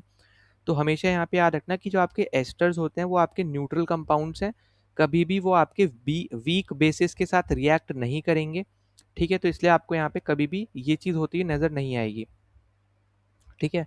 तो ये एक इंपॉर्टेंट चीज़ है, इसलिए आपका यहाँ पे फोर्थ ऑप्शन क्या हो जाएगा, गलत हो जाएगा। फिर वहीं पे अगर हम बात करते हैं यहाँ पे थर्ड ऑप्शन की, ethanol react with sodium metal and produces hydrogen gas, तो ये आपका यहाँ पे एकदम करेक्ट है, तो बी ऑप्शन तो हमें यहाँ पे आंसर मिल गया, ठीक है। अब बी ऑप्शन मतलब जो थर्ड है वो आपसे यहाँ पे क्या बोल रहा है कि जो आपके एल्कोहल है वो आपके रिएक्ट करते हैं एक्टिव एक्टिव मेटल्स के साथ, जैसे आपका सोडियम वगैरह हो गया, और हाइड्रोजन गैस को वो रिलीज करते हैं, ठीक है। तो ये आपका जो है वो एकदम करेक्ट स्टेटमेंट है। जैसे आपको एग्जाम्पल के तौर पे इथेनॉल है, अब इथेनॉल आपका रिएक्ट करता है यहाँ पे सोडियम मेटल के साथ, और वो सोडियम इथॉक्साइड बनाता है, साथ ही साथ हाइड्रोजन गैस के बबल्स देता है, ठीक है। एग्जाम्पल के तौर पे आपको रिएक्शन याद रहना चाहिए, ट्वाइस ऑफ Na, ठीक है, पहले से बैलेंस करके मैं यहाँ पे बता रहा हूँ, ट्वाइस ऑफ CH3CH2OH, इसको आप जब करवाते हो तो इससे आपका बनता है ट्वाइस ऑफ CH3CH2ONA, प्लस में H2 आपका यहाँ पे होता है रिलीज, ठीक है, मतलब हाइड्रोजन गैस के बबल्स आपको यहाँ पे देखने को मिलते हैं। तो ये आपका यहाँ पे है रिएक्शन, ठीक है। इथॉक्साइड आपका बनता है सोडियम इथॉक्साइड, जो आपको ये दिख रहा है सोडियम इथॉक्साइड, और हाइड्रोजन गैस के बबल्स आपके फॉर्म होते हैं। तो राइट आंसर क्या है यहाँ पे, 2 एंड 3, मतलब बी ऑप्शन हमारा यहाँ पे करेक्ट था। 98 आपसे बोल रहा है विच of the following reagents can cause oxidation of N alcohol, ठीक है, तो यहाँ पे कौन से रिएजेंट्स आपके यहाँ पे ऑक्सीडेशन कॉज कर सकते हैं एल्कोहल में। तो पहला आपको दे रखा है हॉट कंसनट्रेटेड H2SO4, तो ये आपका हो जाएगा इनकरेक्ट। ठीक है, तो ये जहाँ जहाँ पे इसको आप हटा दो पहले, तो वो दो ऑप्शन। तो हॉट कंसनट्रेटेड H2SO4 की अगर हम यहाँ पे बात करते हैं, H2SO4 यहाँ पे होता है सल्फ्यूरिक एसिड। ठीक है, सल्फ्यूरिक एसिड। अब सल्फ्यूरिक एसिड जो है वो प्राइमरी बेसिकली यूज होता है आपका डिहाइड्रेट करने में। ठीक है, इसको इसलिए हम लोग इसको बोलते हैं डिहाइड्रेटिंग एजेंट। ठीक है, dehydrating agent for alcohol, alcohol. ठीक, तो ये ऑक्सीडाइज नहीं कर रहा है, मतलब ऑक्सीडेशन यहाँ पे कॉज नहीं कर रहा है। तो ये चीज़ यहाँ पे याद रखना, ये आपका ऑक्सीडाइजिंग एजेंट नहीं है। ये एक तरीके से काम क्या करता है, ये वाटर मॉलिक्यूल को एलिमिनेट करने का यहाँ पे काम कर रहा है, ताकि ये कन्वर्ट कर पाए एल्कोहल को एल्कीन्स में। ठीक है, तो इसलिए हम लोग इसको डिहाइड्रेटिंग एजेंट बोलते हैं एल्कोहल के केस में। तो यहाँ पे याद रखना, इसका मेन काम क्या है यहाँ पे, कि एल्कोहल को यहाँ पे ये एल्कीन्स में यहाँ पे कन्वर्ट करने का यहाँ पे काम कर रहा है। ठीक है, एग्जाम्पल के तौर पे मान लो एल्कोहल का केस जैसे इथेनॉल हो गया, इथेनॉल को ये कन्वर्ट कर रहा है यहाँ पे इथीन में। ठीक है, डिहाइड्रेट करके, मतलब जो वाटर मॉलिक्यूल्स है उन सबको हटा के। फिर बी आपको दे रखा है एल्कलाइन KMnO4। अब ये जो है यहाँ पे एकदम करेक्ट है। तो जो आपका एल्कलाइन पोटेशियम पर मैग्नेट है, ठीक है, यहाँ पे लिख दे रहा हूँ, पोटेशियम पर मैंगनेट। ठीक है, ये आपका बहुत ज़्यादा स्ट्रॉन्ग ऑक्सीडाइजिंग एजेंट होता है। ठीक है, तो ये चीज़ याद रखना, स्ट्रॉन्ग ऑक्सीडाइजिंग, ऑक्सीडाइजिंग एजेंट। ठीक है, तो ये जो इसका मेन काम क्या है, ये जो आपके प्राइमरी एल्कोहल्स वगैरह होते हैं ना, तो ये कन्वर्ट करता है उनको कार्बोक्सिलिक एसिड सॉल्ट्स में। ठीक है, तो ये आपका यहाँ पे एक बहुत इंपॉर्टेंट हो गया। इसके अलावा आपको दे रखा है एसिडिफाइड K2Cr2O7, तो ये भी आपका क्या है, एकदम करेक्ट है। और K2Cr2O7 इसको हम लोग बोलते हैं यहाँ पे पोटेशियम डाइक्रोमेट। ठीक है, पोटेशियम डाइक्रोमेट। और ये भी आपका स्ट्रॉन्ग ऑक्सीडाइजिंग एजेंट है, जिसका काम होता है यहाँ पे जो आपके प्राइमरी एल्कोहल है उनको कार्बोक्सिलिक एसिड में कन्वर्ट करना। ठीक है, इनका काम क्या है, ये कन्वर्ट करते हैं, convert to carboxylic acid, carboxylic acids. ठीक है, ये होते हैं ये प्राइमरी के केस में। ठीक है, प्राइमरी के केस में। अगर मान लो आपसे बोलता है सेकेंडरी जो आपके एल्कोहल्स होते हैं उनको ये किस में कन्वर्ट करता है, तो सेकेंडरी एल्कोहल्स को ये कन्वर्ट करता है कीटोन्स में। ठीक है, तो ये पहला केस कन्वर्ट करने का प्राइमरी के केस में, ये आपका दूसरा केस सेकेंडरी के केस में कीटोन्स में कन्वर्ट करने का। ठीक है, तो 2 और 3 आपको सिर्फ एक ही ऑप्शन में दिख रहे हैं, तो डी ऑप्शन भी आपका यहाँ से ही एलिमिनेट हो जाएगा। तो एसिडिफाइड KMnO4 जो आपका होता है, ये आपका इसमें एज आ ऑक्सीडाइजिंग एजेंट आपका ये काम नहीं करता है, तो ये भी आपका ऑप्शन हो जाएगा गलत। तो करेक्ट आंसर आपका क्या है यहाँ पे, ऑप्शन नंबर 2 और 3 हमारे यहाँ पे करेक्ट है। ठीक, मतलब ऑप्शन नंबर नहीं, मतलब दो स्टेटमेंट करेक्ट है, 2 और 3, तो ऑप्शन हमारा सी ऑप्शन करेक्ट है। फिर 99th क्वेश्चन हमें यहाँ पे दे रखा है कि which one among the following statement is not correct. तो इसमें से कौन सी स्टेटमेंट आपकी यहाँ पे करेक्ट नहीं है, ये हमसे यहाँ पे डायरेक्टली पूछा है। तो पहली स्टेटमेंट हमें यहाँ पे क्या दे रखा है, the reaction of methane and chlorine in sunlight produces hydrogen gas. अब यही स्टेटमेंट है जो हमारा यहाँ पे आंसर हो जाएगा, क्योंकि यही स्टेटमेंट हमारी यहाँ पे इनकरेक्ट है। ठीक है, तो हमें पहले में ही करेक्ट आंसर मिल गया। तो यहाँ पे याद रखना, CH4 होता है मीथेन, क्लोरीन होता है Cl2, और हमसे बोल रहा है कि वो सनलाइट में है ना, तो सनलाइट आप यहाँ पे एज अ पास कर दो। तो यहाँ पे आपको दिखेगा कि ये क्या फॉर्म, मतलब क्या चीज़ आपकी बनेगी, तो CH3 बनेगा Cl के साथ, प्लस HCl बनेगा, ना कि हाइड्रोजन गैस। ठीक है, अगर यहाँ पे Cl लिख देता, HCl लिख देता, मतलब तो आपका ये करेक्ट होता, पर इसने क्या लिखा, हाइड्रोजन गैस लिखी। ठीक है, तो हाइड्रोजन गैस आपका ये नहीं बनेगी, तो यहाँ पे आपको यही चीज़ है जो इंपॉर्टेंट है, आपको यहाँ पे याद रखना। इसलिए पहला ऑप्शन ही आपका क्या है यहाँ पे गलत है। और ये आपका कौन से टाइप का रिएक्शन है, तो ये आपका सब्स्टिट्यूशन रिएक्शन है। ठीक है, सब्स्टिट्यूशन रिएक्शन, या फिर इसी को ना सब्स्टिट्यूशन से पहले हम लोग एक और वर्ड लगा देते हैं, हम लोग बोलते हैं फोटोकेमिकल सब्स्टिट्यूशन रिएक्शन। ठीक है, या तो सब्स्टिट्यूशन रिएक्शन दे देगा या फिर फोटोकेमिकल सब्स्टिट्यूशन रिएक्शन देगा। तो ये चीज़ बस आपको यहाँ पे याद रखनी है।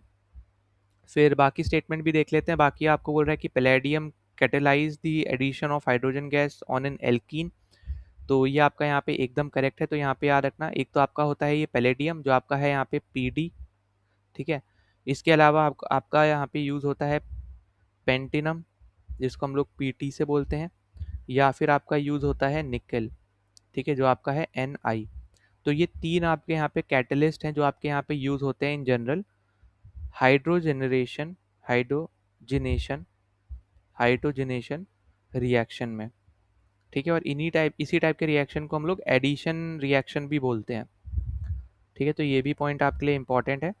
तो इसमें बेसिकली हो क्या रहा है कि ये आपके मेटल्स हैं जो एक तरीके से ना कैटेलाइज कर रहे हैं यहाँ पे, ठीक है। तो ये आपको बस यहाँ पे याद रखना है। और इसी टाइप के रिएक्शंस को हम लोग एडिशन रिएक्शन या फिर हाइड्रोजनेशन रिएक्शन हम लोग यहाँ पे बोलते हैं, क्योंकि यहाँ पे हाइड्रोजन गैस को बेसिकली यहाँ पे ऐड करने का एक तरीके से आप बोल सकते हो यहाँ पे काम कर रहे हैं, ठीक। फिर सी ऑप्शन आपको दे रखा है यहाँ पे कि ethanol burns in oxygen to give carbon dioxide water and releases heat and light. अब इथेनॉल आपको यहाँ पे पता है, हम लोग देख चुके हैं यहाँ पे CH5 आपका रहता है, और इथेनॉल OL है, मतलब सफिक्स से आपने टेबल देखा होगा। तो हम लोग यहाँ पे लास्ट में क्या लगाएंगे, OH लगाएंगे इथेनॉल के लिए, ठीक है। तो ये आपका बन गया इथेनॉल C2H5OH, ये आपका हो गया इथेनॉल। अब इस केस में आपको यहाँ पे याद रखना है कि क्लीन एंड कंप्लीट कंबशन आपको यहाँ पे देखने को मिलेगा अगर हमारे पास सफिशिएंट अमाउंट में ऑक्सीजन प्रेजेंट रहता है तो। और उसी केस में आपको यहाँ पे एक्सोथर्मिक रिएक्शन देखने को मिलेगा जहाँ पे ये प्रोड्यूस करता है कार्बन डाइऑक्साइड भी, वाटर वेपर, हीट और लाइट, जो आपको इस ऑप्शन में दे रखा है, ठीक है। एक सेकेंड, ठीक। तो इस ऑप्शन के मतलब इस क्वेश्चन के रिलेटेड तो हमारे यहाँ पे ये तीनों स्टेटमेंट गलत हैं, पर आइडियली ये तीनों स्टेटमेंट क्या है हमारे यहाँ पे एकदम करेक्ट है, ठीक है, क्योंकि हमसे नॉट करेक्ट पूछा है। तो जो गलत स्टेटमेंट है वो हमारा आंसर होगा, वो हमारा पहला वाला स्टेटमेंट ही है, हाइड्रोजन गैस की जगह वहाँ पे अगर HCl होता तो करेक्ट हो जाता। फिर डी आपसे बोल रहा है कि unsaturated hydrocarbon burn with a सूटी फ्लेम। अब देखो ये तो मैंने आपको ऑलरेडी बताया ही था कि येलो सूटी फ्लेम आपकी यहाँ पे दिखेगी या फिर येलो स्मोकी फ्लेम आपको दिखेगी, ठीक है, जब भी आप अनसेचुरेटेड हाइड्रोकार्बन को बर्न करोगे। तो ये आपका एकदम करेक्ट स्टेटमेंट है, करेक्ट है, इसलिए हमारा यहाँ पे ये आंसर नहीं है क्योंकि हमसे नॉट करेक्ट पूछा है, ठीक है। तो बार बार ये इसलिए बता रहा हूँ क्योंकि आप यहाँ पे कंफ्यूज कर जाओ कि क्यों यहाँ पे ये गलत है। गलत इसलिए है क्योंकि हमसे पूछा और कुछ गया है, ठीक है। तो ये बस यहाँ पे ये याद रखना, बाकी स्टेटमेंट यहाँ पे एकदम करेक्ट हैं ये सब। फिर 100th क्वेश्चन देखते हैं अगर हम, तो 100th आपसे यहाँ पे क्या बोल रहा है कि which one of the following is not an exothermic reaction. अब इनमें से कौन सा आपका एक्सोथर्मिक नहीं है। तो देखो जैसे मैंने आपको बोला था, एंडो मतलब एब्जॉर्ब करना हीट लाइट एनर्जी वगैरह को, और एक्सो मतलब यहाँ पे प्रोड्यूस करना, यहाँ पे बाहर निकालना। तो dissolution of calcium oxide in water जो है अगर आप देखोगे तो ये आपका नहीं होगा exothermic. Decomposition of vegetable matter into composite, ये भी आपका एक्सोथर्मिक नहीं है। डिकम्पोजिशन ऑफ लेड नाइट्रेट, ये आपका एक एक्सोथर्मिक रिएक्शन है, ठीक है। और यहाँ पे मैं फॉर्मूला भी मतलब ये रिएक्शन भी लिख देता हूँ। तो ये आपका हो गया लेड नाइट्रेट, ठीक है, जो आपका सॉलिड के केस में होता है।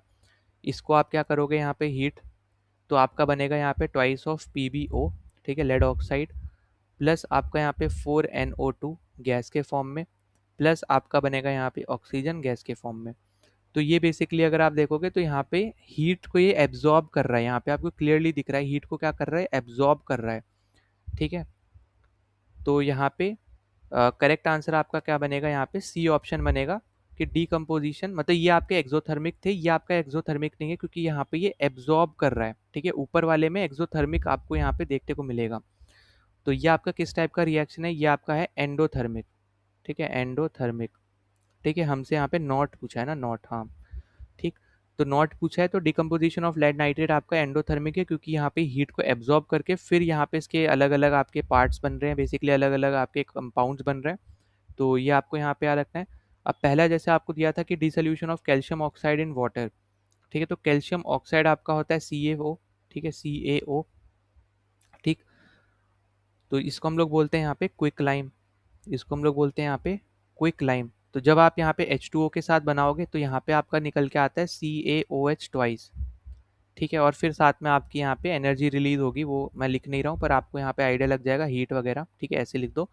और ये आपका होता है स्लेक्ड लाइम, ठीक है, ये आपका होता है स्लेक्ड लाइम। इसी तरीके से decomposition of vegetable matter into composite key बात करेंगे तो यहाँ पे भी आपका क्या है, ये एक्सोथर्मिक रिएक्शन आपको देखने को मिलेगा, क्योंकि हम डिकम्पोज करते हैं यहाँ पे इस रिएक्शन को। बायोकेमिकल ऑक्सीडेशन आपको यहाँ पे देखने को मिलेगा बैक्टीरिया फंगाई वगैरह का, ठीक है, उसके थ्रू मतलब। तो यहाँ पे क्या हो रहा है कि हम लोग बायो ऑर्गेनिज्म मतलब माइक्रो ऑर्गेनिजम्स को हम लोग ब्रेक डाउन कर रहे हैं, ठीक है।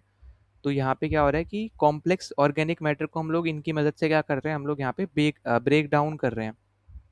तो यहाँ पे हीट भी आपकी क्या होगी, यहाँ पे जनरेट होगी। फिर डी ऑप्शन आपको यहाँ पे ये भी गलत रहेगा कि dilution of sodium hydroxide with water. तो NaOH बेसिकली आपका होता है यहाँ पे सोडियम हाइड्रोक्साइड, ठीक है। तो यहाँ पे इस केस में भी आपकी यहाँ पे एनर्जी बेसिकली आपको दिखेगी कि बहुत ज़्यादा टेम्परेचर आपका ना सिग्निफिकेंटली राइज कर जाएगा जब आप इस रिएक्शन को करोगे, जहाँ पे जो आपके स्ट्रॉन्ग बेसिस होते हैं, जैसे NaOH आपका एक स्ट्रॉन्ग बेस है, ठीक है। वहीं पे H2SO4 क्या है, वो स्ट्रॉन्ग एसिड है। तो जब आप इनको ना वाटर वगैरह में आप डालते हो तो बहुत ज़्यादा एक्सोथर्मिक प्रोसेस मतलब आपको अच्छी खासी एनर्जी आपको देखने को मिलेगी, इसलिए हम लोग इसको एक्सोथर्मिक प्रोसेस के नाम से हम लोग यहाँ पे इसको जानते हैं, ठीक है। तो ये तीनों आपके क्या थे, एक्सोथर्मिक थे। हमसे पूछा था नॉट एक्सोथर्मिक, तो वो आपका था यहाँ पे सी ऑप्शन, जो कि था आपका डिकम्पोजिशन ऑफ लेड नाइट्रेट, क्योंकि वहाँ पे वो एनर्जी को एब्जॉर्ब कर रहा है जो आपको यहाँ पे दिख रहा है, ठीक है। तो इसलिए हमारा वो हो गया एंडोथर्मिक रिएक्शन। फिर हम अगले पे चलते हैं। अगला आपको दे रखा है यहाँ पे मैच द फॉलोइंग का कंपाउंड और केमिकल फॉर्मूला। तो नाइट्रोलियम आपका होता है यहाँ पे CaNCN, तो ये आपका है यहाँ पे नाइट्रोलियम, ठीक है। नाइट्रोलियम बेसिकली आपका, इसको हम लोग बोलते हैं यहाँ पे लाइम नाइट्रोजन, ठीक है। तो ये चीज़ें याद रखनी है। और ये आप यहाँ पे यूज़ करते हो इंडस्ट्रियल पर्पसेस में, ठीक है। इंडस्ट्रियल चीज़ में हम बेसिकली हम लोग यहाँ पे इसका यूज़ करते हैं, तो ये एक आपका यहाँ पे इम्पॉर्टेंट हो जाएगा, ठीक है। इसके अलावा अमोनियम नाइट्रेट आपको यहाँ पे दे रखा है। तो अमोनियम मतलब NH4 उसमें होगा, तो NH4 देखो एक ही जगह है, NH4NO3, तो ये आपका हो जाएगा यहाँ पे बी, ठीक है। ये आपका एक तरीके से आपको पता है क्रिस्टलाइन सॉल्ट होता है, जिसके अंदर आपका अमोनियम भी प्रेजेंट है, नाइट्रेट आयंस भी आपके यहाँ पे प्रेजेंट है, और हाई नाइट्रोजन फर्टिलाइजर्स वगैरह बनाने में आपको यहाँ पे इसका यूज़ करते हो, ठीक है। या फिर ब्लास्ट वगैरह यहाँ पे इंडस्ट्रियल ब्लास्टिंग वगैरह करते हो, तब हम लोग यहाँ पे इसका यूज़ करते हैं। तो 3 और 4 आपका पहले में रहेगा, तो सीधे सीधे आपको यहीं से ही आंसर मिल जाएगा, वो है आपका बी ऑप्शन। बाकी यूरिया आपको पता है यहाँ पे CONH2 का ट्वाइस, तो ये आपका रहेगा यहाँ पे सी का केस। यूरिया आपका एक ऑर्गेनिक कंपाउंड है, ये आपको पता होगा, बहुत ज़्यादा वाइडली यूज़ किया जाता है यहाँ पे सॉलिड नाइट्रोजन फर्टिलाइजर वगैरह बनाने के लिए, ठीक है। तो क्योंकि इसके अंदर अच्छा खासा अमाउंट में नाइट्रोजन प्रेजेंट रहता है, तो ये पॉइंट आपके लिए इंपॉर्टेंट हो गया। फिर एक आपका बचा, वो है पोटेशियम नाइट्रेट, तो वो आपका डी हो जाएगा, ठीक है। तो पोटेशियम नाइट्रेट आपका KNO3, तो इसको हम लोग बेसिकली यहाँ पे क्या बोलते हैं, तो इसको हम लोग बोलते हैं यहाँ पे सॉल्ट पेटर, ठीक है, या फिर हम लोग इसको बोलते हैं नेटर। तो ये दो नाम बस यहाँ पे याद रखना। और वैसे भी अगर आप यहाँ पे देखोगे ना, ये ज़्यादातर आपको दिखेगा फर्टिलाइजर्स में यूज़ करते हुए, या फिर फायरवर्क्स जो होते हैं, ठीक है, जो पटाखे वगैरह बनाते हैं वहाँ पे भी इसका यूज़ किया जाता है, या फिर जो गन पाउडर होता है उसका, जो ट्रेडिशनल गन पाउडर आप बोल सकते हो, उसमें भी यहाँ पे इसको यूज़ किया जाता है। और अगर देखो यहाँ पे एक चीज़ याद रखना, जैसे आपको पता होता है कि पोटेशियम को हम लोग के से डिनोट करते हैं, तो पूरे जगह पे सिर्फ यही था जो के से शुरू था, ठीक है, पोटेशियम नाइट्रेट, ठीक है। तो सीधे सीधे आपको ये तो मिल ही जाना चाहिए था। दूसरा, अमोनियम आपको पता होता है कि NH4 होता है, ठीक है। नाइट्रेट मतलब NO3 होता है, मतलब 2 और 4 तो आपको ईजिली मिल ही जाता है। अगर 2 और 4 आपको मिल रहे हैं तो आप सीधे सीधे आंसर यहाँ पे मार्क कर सकते हो, तो दो ऑप्शन तो आपके एलिमिनेट हो ही सकते हैं, ठीक है। और यूरिया के केस में आपको पता है यहाँ पे यूरिया जो है आपका एक ऑर्गेनिक कंपाउंड है, तो आपको यहाँ पे नाइट्रोजन अमाउंट में वहाँ पे मतलब नाइट्रोजन कंटेंट आपको अच्छा खासा उसमें देखने को मिलेगा, ठीक है। तो वो आपको यहाँ पे पहला ऑप्शन दिख रहा था, मतलब पहला आपका केमिकल फॉर्मूला में जो आपका CONH2 का ट्वाइस दे रखा है वो आपको दिख रहा है ना। अगले क्वेश्चन पे चलते हैं। तो देखो अगला क्वेश्चन हमें यहाँ पे बहुत ही सिंपल दे रखा है, हमसे यहाँ पे ट्राइड पूछे हैं, बेसिकली उसके रिस्पेक्ट में हमसे पूछा है कि इनमें से कौन सा ऐसा ट्राइड है जो यहाँ पे डोबिनियर ने नहीं दिया था। तो देखो हमें पता है यहाँ पे कि कैल्शियम स्ट्रॉन्शियम बेरियम, ये हमें यहाँ पे दे रखा है। क्लोरीन ब्रोमीन और आयोडीन, ये भी यहाँ पे दे रखा है।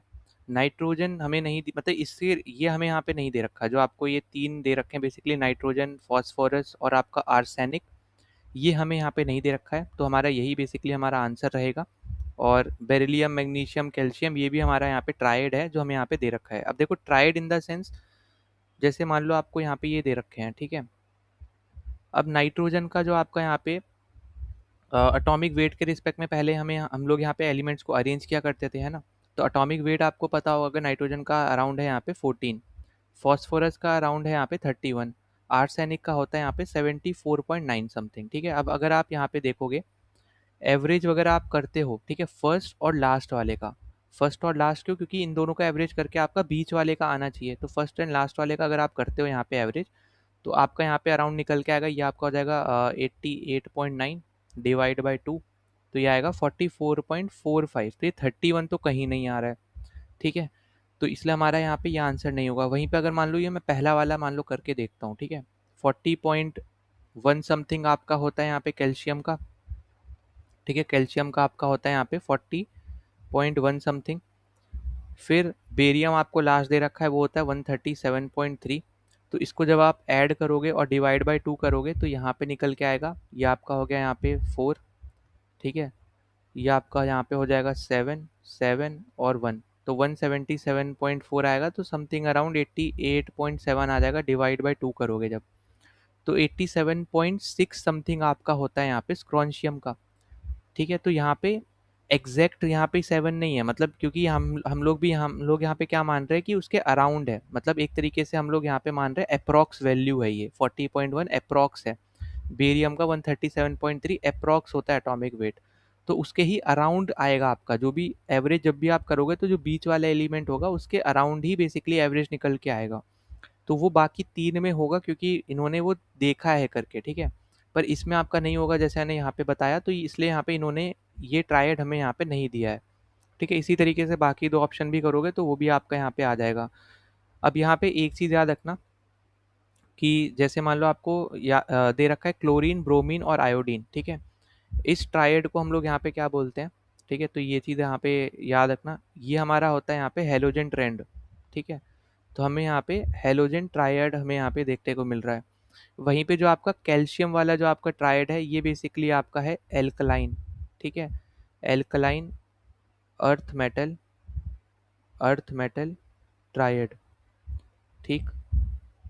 फिर आपका यहाँ पे अगर देखोगे तो एक आपका होता है यहाँ पे लिथियम सोडियम पोटेशियम, ठीक है। लिथियम सोडियम पोटेशियम, तो ये आपका यहाँ पे जो है ये आपका होता है एल्कली मेटल ट्रायड, ठीक। अब देखो ये वाला जो 3 है, आपको लग रहा हो कि ये तो इन्होंने नहीं दिया, ये क्यों आपका यहाँ पे लिखा हुआ है। तो देखो इस ये आपका अगर देखोगे तो ट्रायड आप यहाँ पे निकलेगा, जब आप इसका एवरेज करोगे ना तो इसकी जो वैल्यू आएगी वो मैग्नीशियम के बराबर ही आएगी। तो वो आप यहाँ पे कैलकुलेट करके भी निकाल सकते हो, तो वो चीज़ भी आपको यहाँ पे दिख जाएगी, ठीक है। पर जो मेन जो 3 ट्रायड थे बेसिकली, वो आपके ये 3 ट्रायड्स थे, ठीक है, जो अलग से यानी ये लिखा है और ये 2। पर ये भी आप यहाँ पे निकाल सकते हो कैलकुलेट करके, ये भी यहाँ पे बोल सकते हो कि इन्होंने ही दिया था, क्योंकि ये वाले में तो आपका आंसर आना ही नहीं है, ठीक है। सी ऑप्शन तो आपका बिल्कुल ही गलत है, क्योंकि आपका बीच वाले का एलिमेंट का एटॉमिक वेट एवरेज करने पे फर्स्ट एंड सेकेंड के एटॉमिक वेट का वो इक्वल नहीं आएगा, ठीक है। तो इसलिए हमारा सी ऑप्शन करेक्ट हो जाएगा।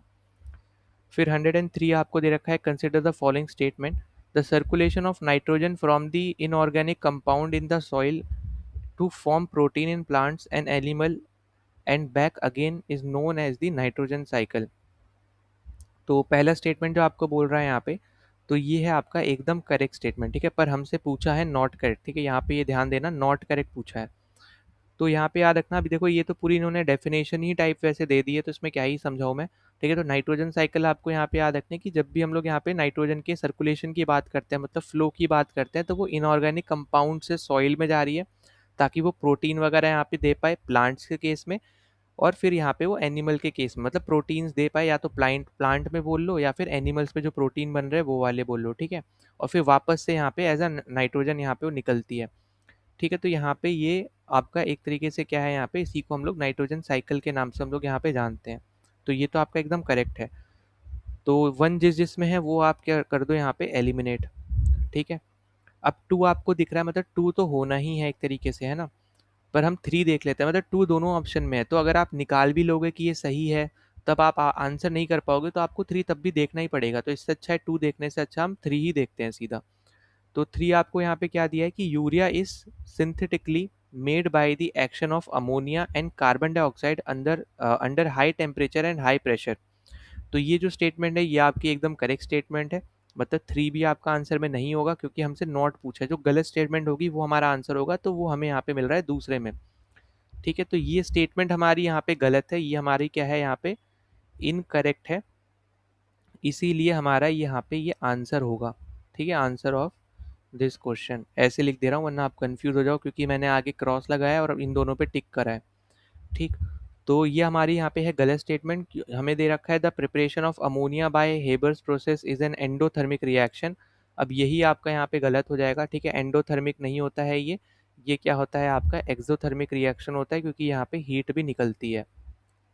ठीक है, तो ये चीज़ आपको यहाँ पे याद रखनी है कि जो हेबर्स प्रोसेस आपको यहाँ पे दे रखा है उसमें हीट भी आपकी निकलती है जब आप यहाँ पे सिंथेसिस करते हो अमोनिया का with the help of Haber's process. ठीक है, तो ये चीज़ आपकी इंपॉर्टेंट है। और प्रोसेस अगर आपको यहाँ पे याद रखना है रिएक्शन मतलब, तो नाइट्रोजन गैस के फॉर्म में 3 टाइम्स ऑफ हाइड्रोजन आपका हो जाएगा यहाँ पे गैस के फॉर्म में, और ये आपका बनाएगा 2 टाइम्स ऑफ NH3 प्लस। ठीक है, यहाँ पे फिर आपकी हीट निकलेगी। ठीक है, हीट में चेंज बेसिकली आपको यहाँ पे देखने को मिलेगा। ठीक, तो ये चीज़ बस आपको यहाँ पे जो है याद रखनी है, तो इसलिए मैं हीट यहाँ पे नहीं लिख रहा हूँ, पर आपको यहाँ पे आइडिया लग जाएगा। ठीक है, तो ये आपका हो गया, क्योंकि टेम्परेचर में आपको यहाँ पे चेंज वगैरह आपको देखने को मिलेंगे ही मिलेगा। तो यहाँ पे अपना राइट आंसर है सी ऑप्शन 2 ओनली। हमारा जो स्टेटमेंट 2 है वो हमारा यहाँ पे गलत है, बाकी दोनों हमारे यहाँ पे एकदम करेक्ट स्टेटमेंट है। ठीक है, तो करेक्ट आंसर हमारा बनेगा यहाँ पे सी ऑप्शन 2 ओनली। और ये देखो 1 एंड 3 तो आपको डायरेक्टली वही स्टेटमेंट, यहाँ तो डायरेक्ट स्टेटमेंट दे दी, ये डायरेक्ट आपको यहाँ पे प्रोसेस दे दिया, तो ये तो होना ही है, इसमें आपको मैं क्या ही समझाऊं, है ना।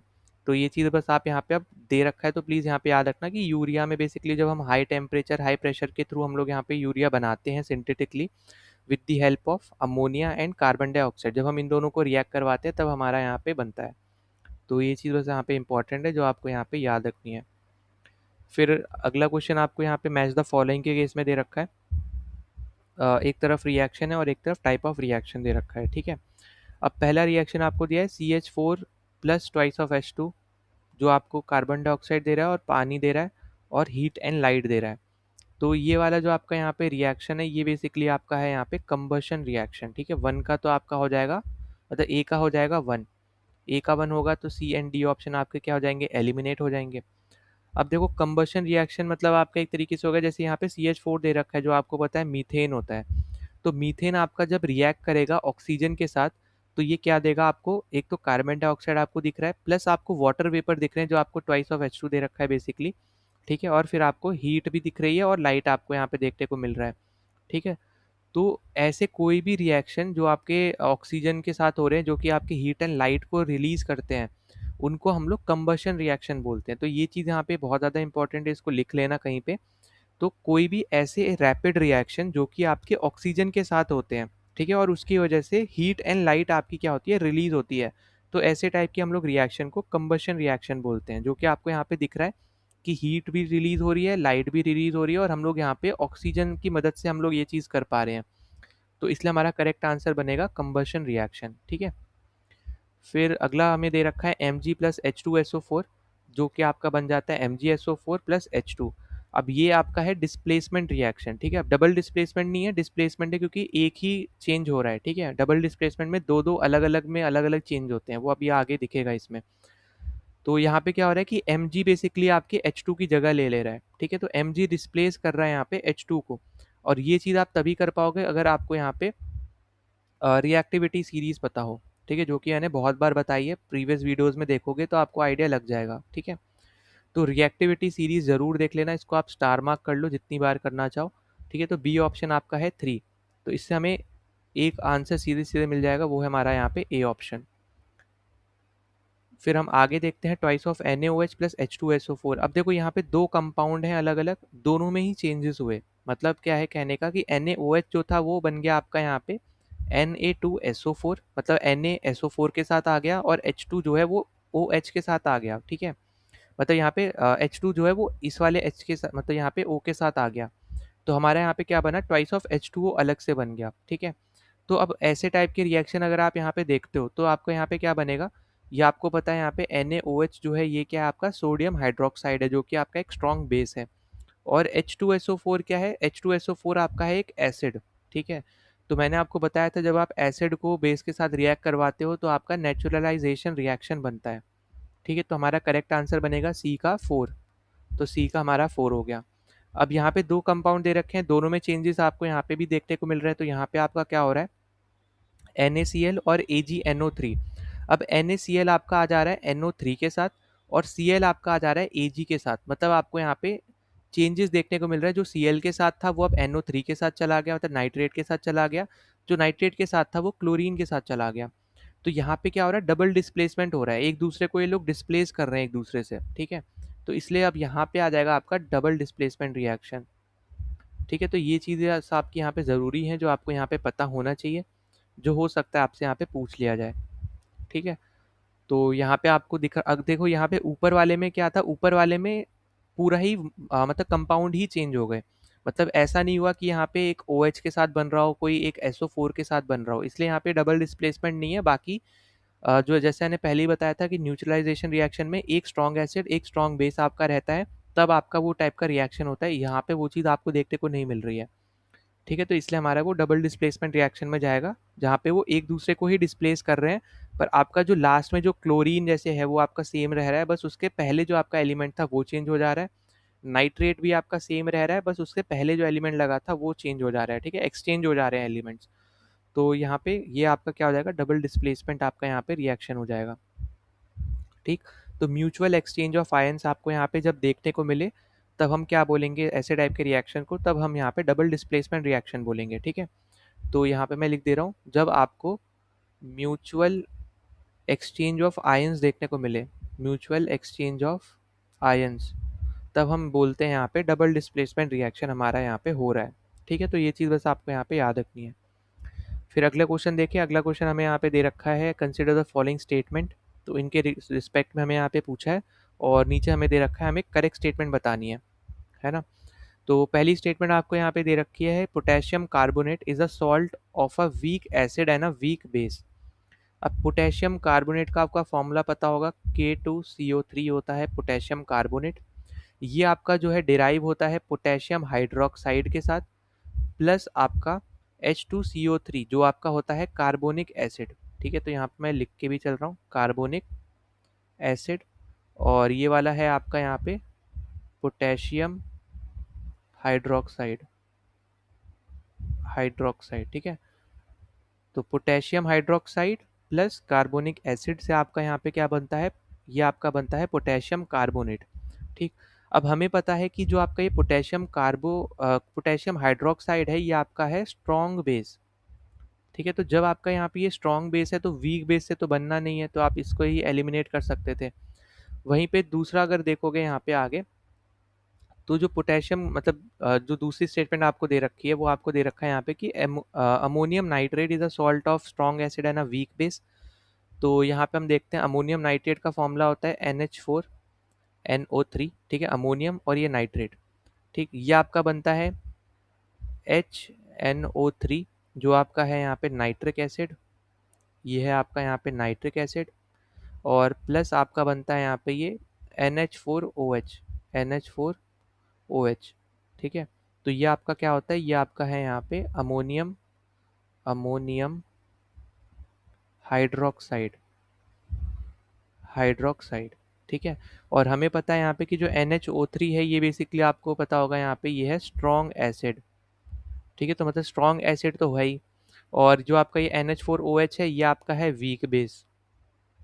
ठीक है, तो ये आपका यहाँ पे एकदम करेक्ट चीज़ आपको दे रखी है कि ये स्ट्रॉन्ग एसिड और वीक बेस से बनता है, तो ये आपका एकदम करेक्ट हो जाएगा। ठीक, फिर तीसरा आपको क्या दिया है कि अमोनियम एसीटेट जो है, अब अमोनियम एसीटेट के बारे में अगर हम बात करते हैं तो ये होता है CH3COONH4।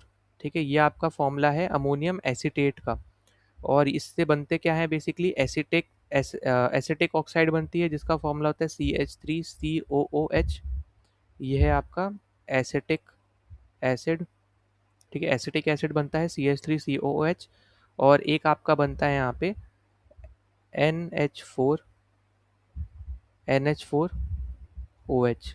जो कि आपका यही वाला है, अमोनियम हाइड्रोक्साइड, ठीक है, यही यही। तो ये तो आपका हो गया यहाँ पे वीक बेस, ठीक है, वीक बेस। फिर अगर हम बात करते हैं यहाँ पे अमोनियम एसिटेट की, तो ये भी आपका होता है वीक एसिड, ठीक है। तो दोनों ही आपको क्या दे रखे हैं, एकदम करेक्ट दे रखे हैं कि अमोनियम एसिटेट भी आपका वीक एसिड और वीक बेस से बनता है। तो ये भी आपका क्या है यहाँ पे एकदम करेक्ट है, ठीक। तो राइट आंसर हमारा क्या हो जाएगा, 2 और 3 जहाँ पे दिख रहा है, मतलब बी ऑप्शन हमारा यहाँ पे क्या है, एकदम करेक्ट आंसर बनेगा, ठीक है। तो ये आपके यहाँ पे इंपॉर्टेंट चीज़ें हैं जो आपको यहाँ पे पता होना चाहिए, ठीक। बाकी स्ट्रॉन्ग एसिड स्ट्रॉन्ग बेस बनता है तो न्यूट्रल सॉल्ट आपका बनेगा, न्यूट्रलाइजेशन रिएक्शन हम उसको यहाँ पे बोलेंगे, ठीक है। यहाँ पे अच्छा एक चीज़ और यहाँ पे मैं लिख देता हूँ, एक सेकेंड रुको, यहाँ पे लिख देता हूँ, ठीक है, इस जगह पे। तो ये अगले वाले क्वेश्चन का है वैसे, तो यहाँ पे मैं लिख दे रहा हूँ क्योंकि यहाँ पे जगह है, तो यहाँ पे याद रखना, अगर स्ट्रॉन्ग यहाँ पे ऊपर एसिड है प्लस यहाँ पे है बेस, ठीक है। अगर एसिड स्ट्रॉन्ग हो और बेस भी आपका स्ट्रॉन्ग हो, तो जो आपका कंपाउंड होता है या फिर जो सॉल्ट बनेगा वो आपका न्यूट्रल बनेगा, ठीक है। ये आपका है यहाँ पे सॉल्ट, ठीक है। तो इस चीज़ में यहाँ पे ध्यान देना, ठीक है। अगर दोनों ही सॉल्ट, मतलब दोनों ही अगर आपके एसिड और बेस स्ट्रॉन्ग हुए तो सॉल्ट कैसा होगा, न्यूट्रल होगा। अगर एसिड आपका स्ट्रॉन्ग हुआ और बेस आपका अगर वीक हुआ, तो जो आपका ये सॉल्ट बनेगा वो बनेगा एसिडिक सॉल्ट, ठीक है, एसिडिक नेचर का होगा। वहीं पे अगर बेस आपका वीक होता है और सॉरी एसिड आपका वीक होता है और बेस आपका स्ट्रॉन्ग होता है, तो जो सॉल्ट का कंडीशन या फिर सॉल्ट का जो कन्फिग्रेशन बनता है, मतलब जो बनता है, ये आपका बेसिक नेचर का बनता है, ठीक है। तो ये तीनों ही इंपॉर्टेंट पॉइंट्स है, तो इनको भी ज़रूर यहाँ पे याद रखना, ठीक है। और किस तरीके से हम लोग किसी एसिड को वीक और स्ट्रॉन्ग बोल रहे हैं, तो इसको भी ज़रूर एक बार गो थ्रू कर लेना, ठीक है। ये भी चीज़ आपको यहाँ पे ज़रूर एग्जाम्स पे देखने को मिलेगी, ठीक है। तो ये सब आपके यहाँ पे इंपॉर्टेंट चीज़ें हो गई जो आपको यहाँ पे याद रखनी है, इस केस के रिलेटेड मैंने आपको समझाया था। तो ये सारे क्वेश्चंस थे जो आपको 2024 एंड 2025 के केमिस्ट्री के पर्सपेक्टिव में पीवाईक्यूज में बेसिकली आपको देखने को मिले। किसी क्वेश्चन में कोई भी डाउट होता है तो ज़रूर आप कमेंट सेक्शन में मेंशन कर देना। बाकी इससे पहले के क्वेश्चन भी मैंने आपको करवाए हैं, जैसे मैंने आपको बताया था 2014 से लेके आपके यहाँ पे 23 तक के आपको ऑलरेडी मैं करवा चुका हूँ उसमें। और यहाँ पे हमने 24-25 कर लिया। CDS में भी इसी तरीके से 2019 से आपको अभी तक 2025 तक के सारे क्वेश्चन देखने को मिल जाएंगे उस प्लेलिस्ट में। तो इन सारे क्वेश्चंस को आपको यहाँ पे ज़रूर लगा के जाना है, क्योंकि एग्जाम पैटर्न दोनों का ऑलमोस्ट सेम ही है, ठीक है। तो क्वेश्चंस आपको इधर उधर रिपीट होते दिखेंगे कुछ, या फिर टॉपिक्स रिपीट होते हुए दिखेंगे, ठीक है। तो अगर आपको इसकी PDF वगैरह चाहिए तो टेलीग्राम चैनल ज्वाइन कर लेना। बाकी पहली बार अगर आप आए थे तो सब्सक्राइब कर देना, वीडियो को शेयर, वीडियो को लाइक कर देना, ठीक है। बाकी मिलते हैं नेक्स्ट वीडियो में। जय हिंद।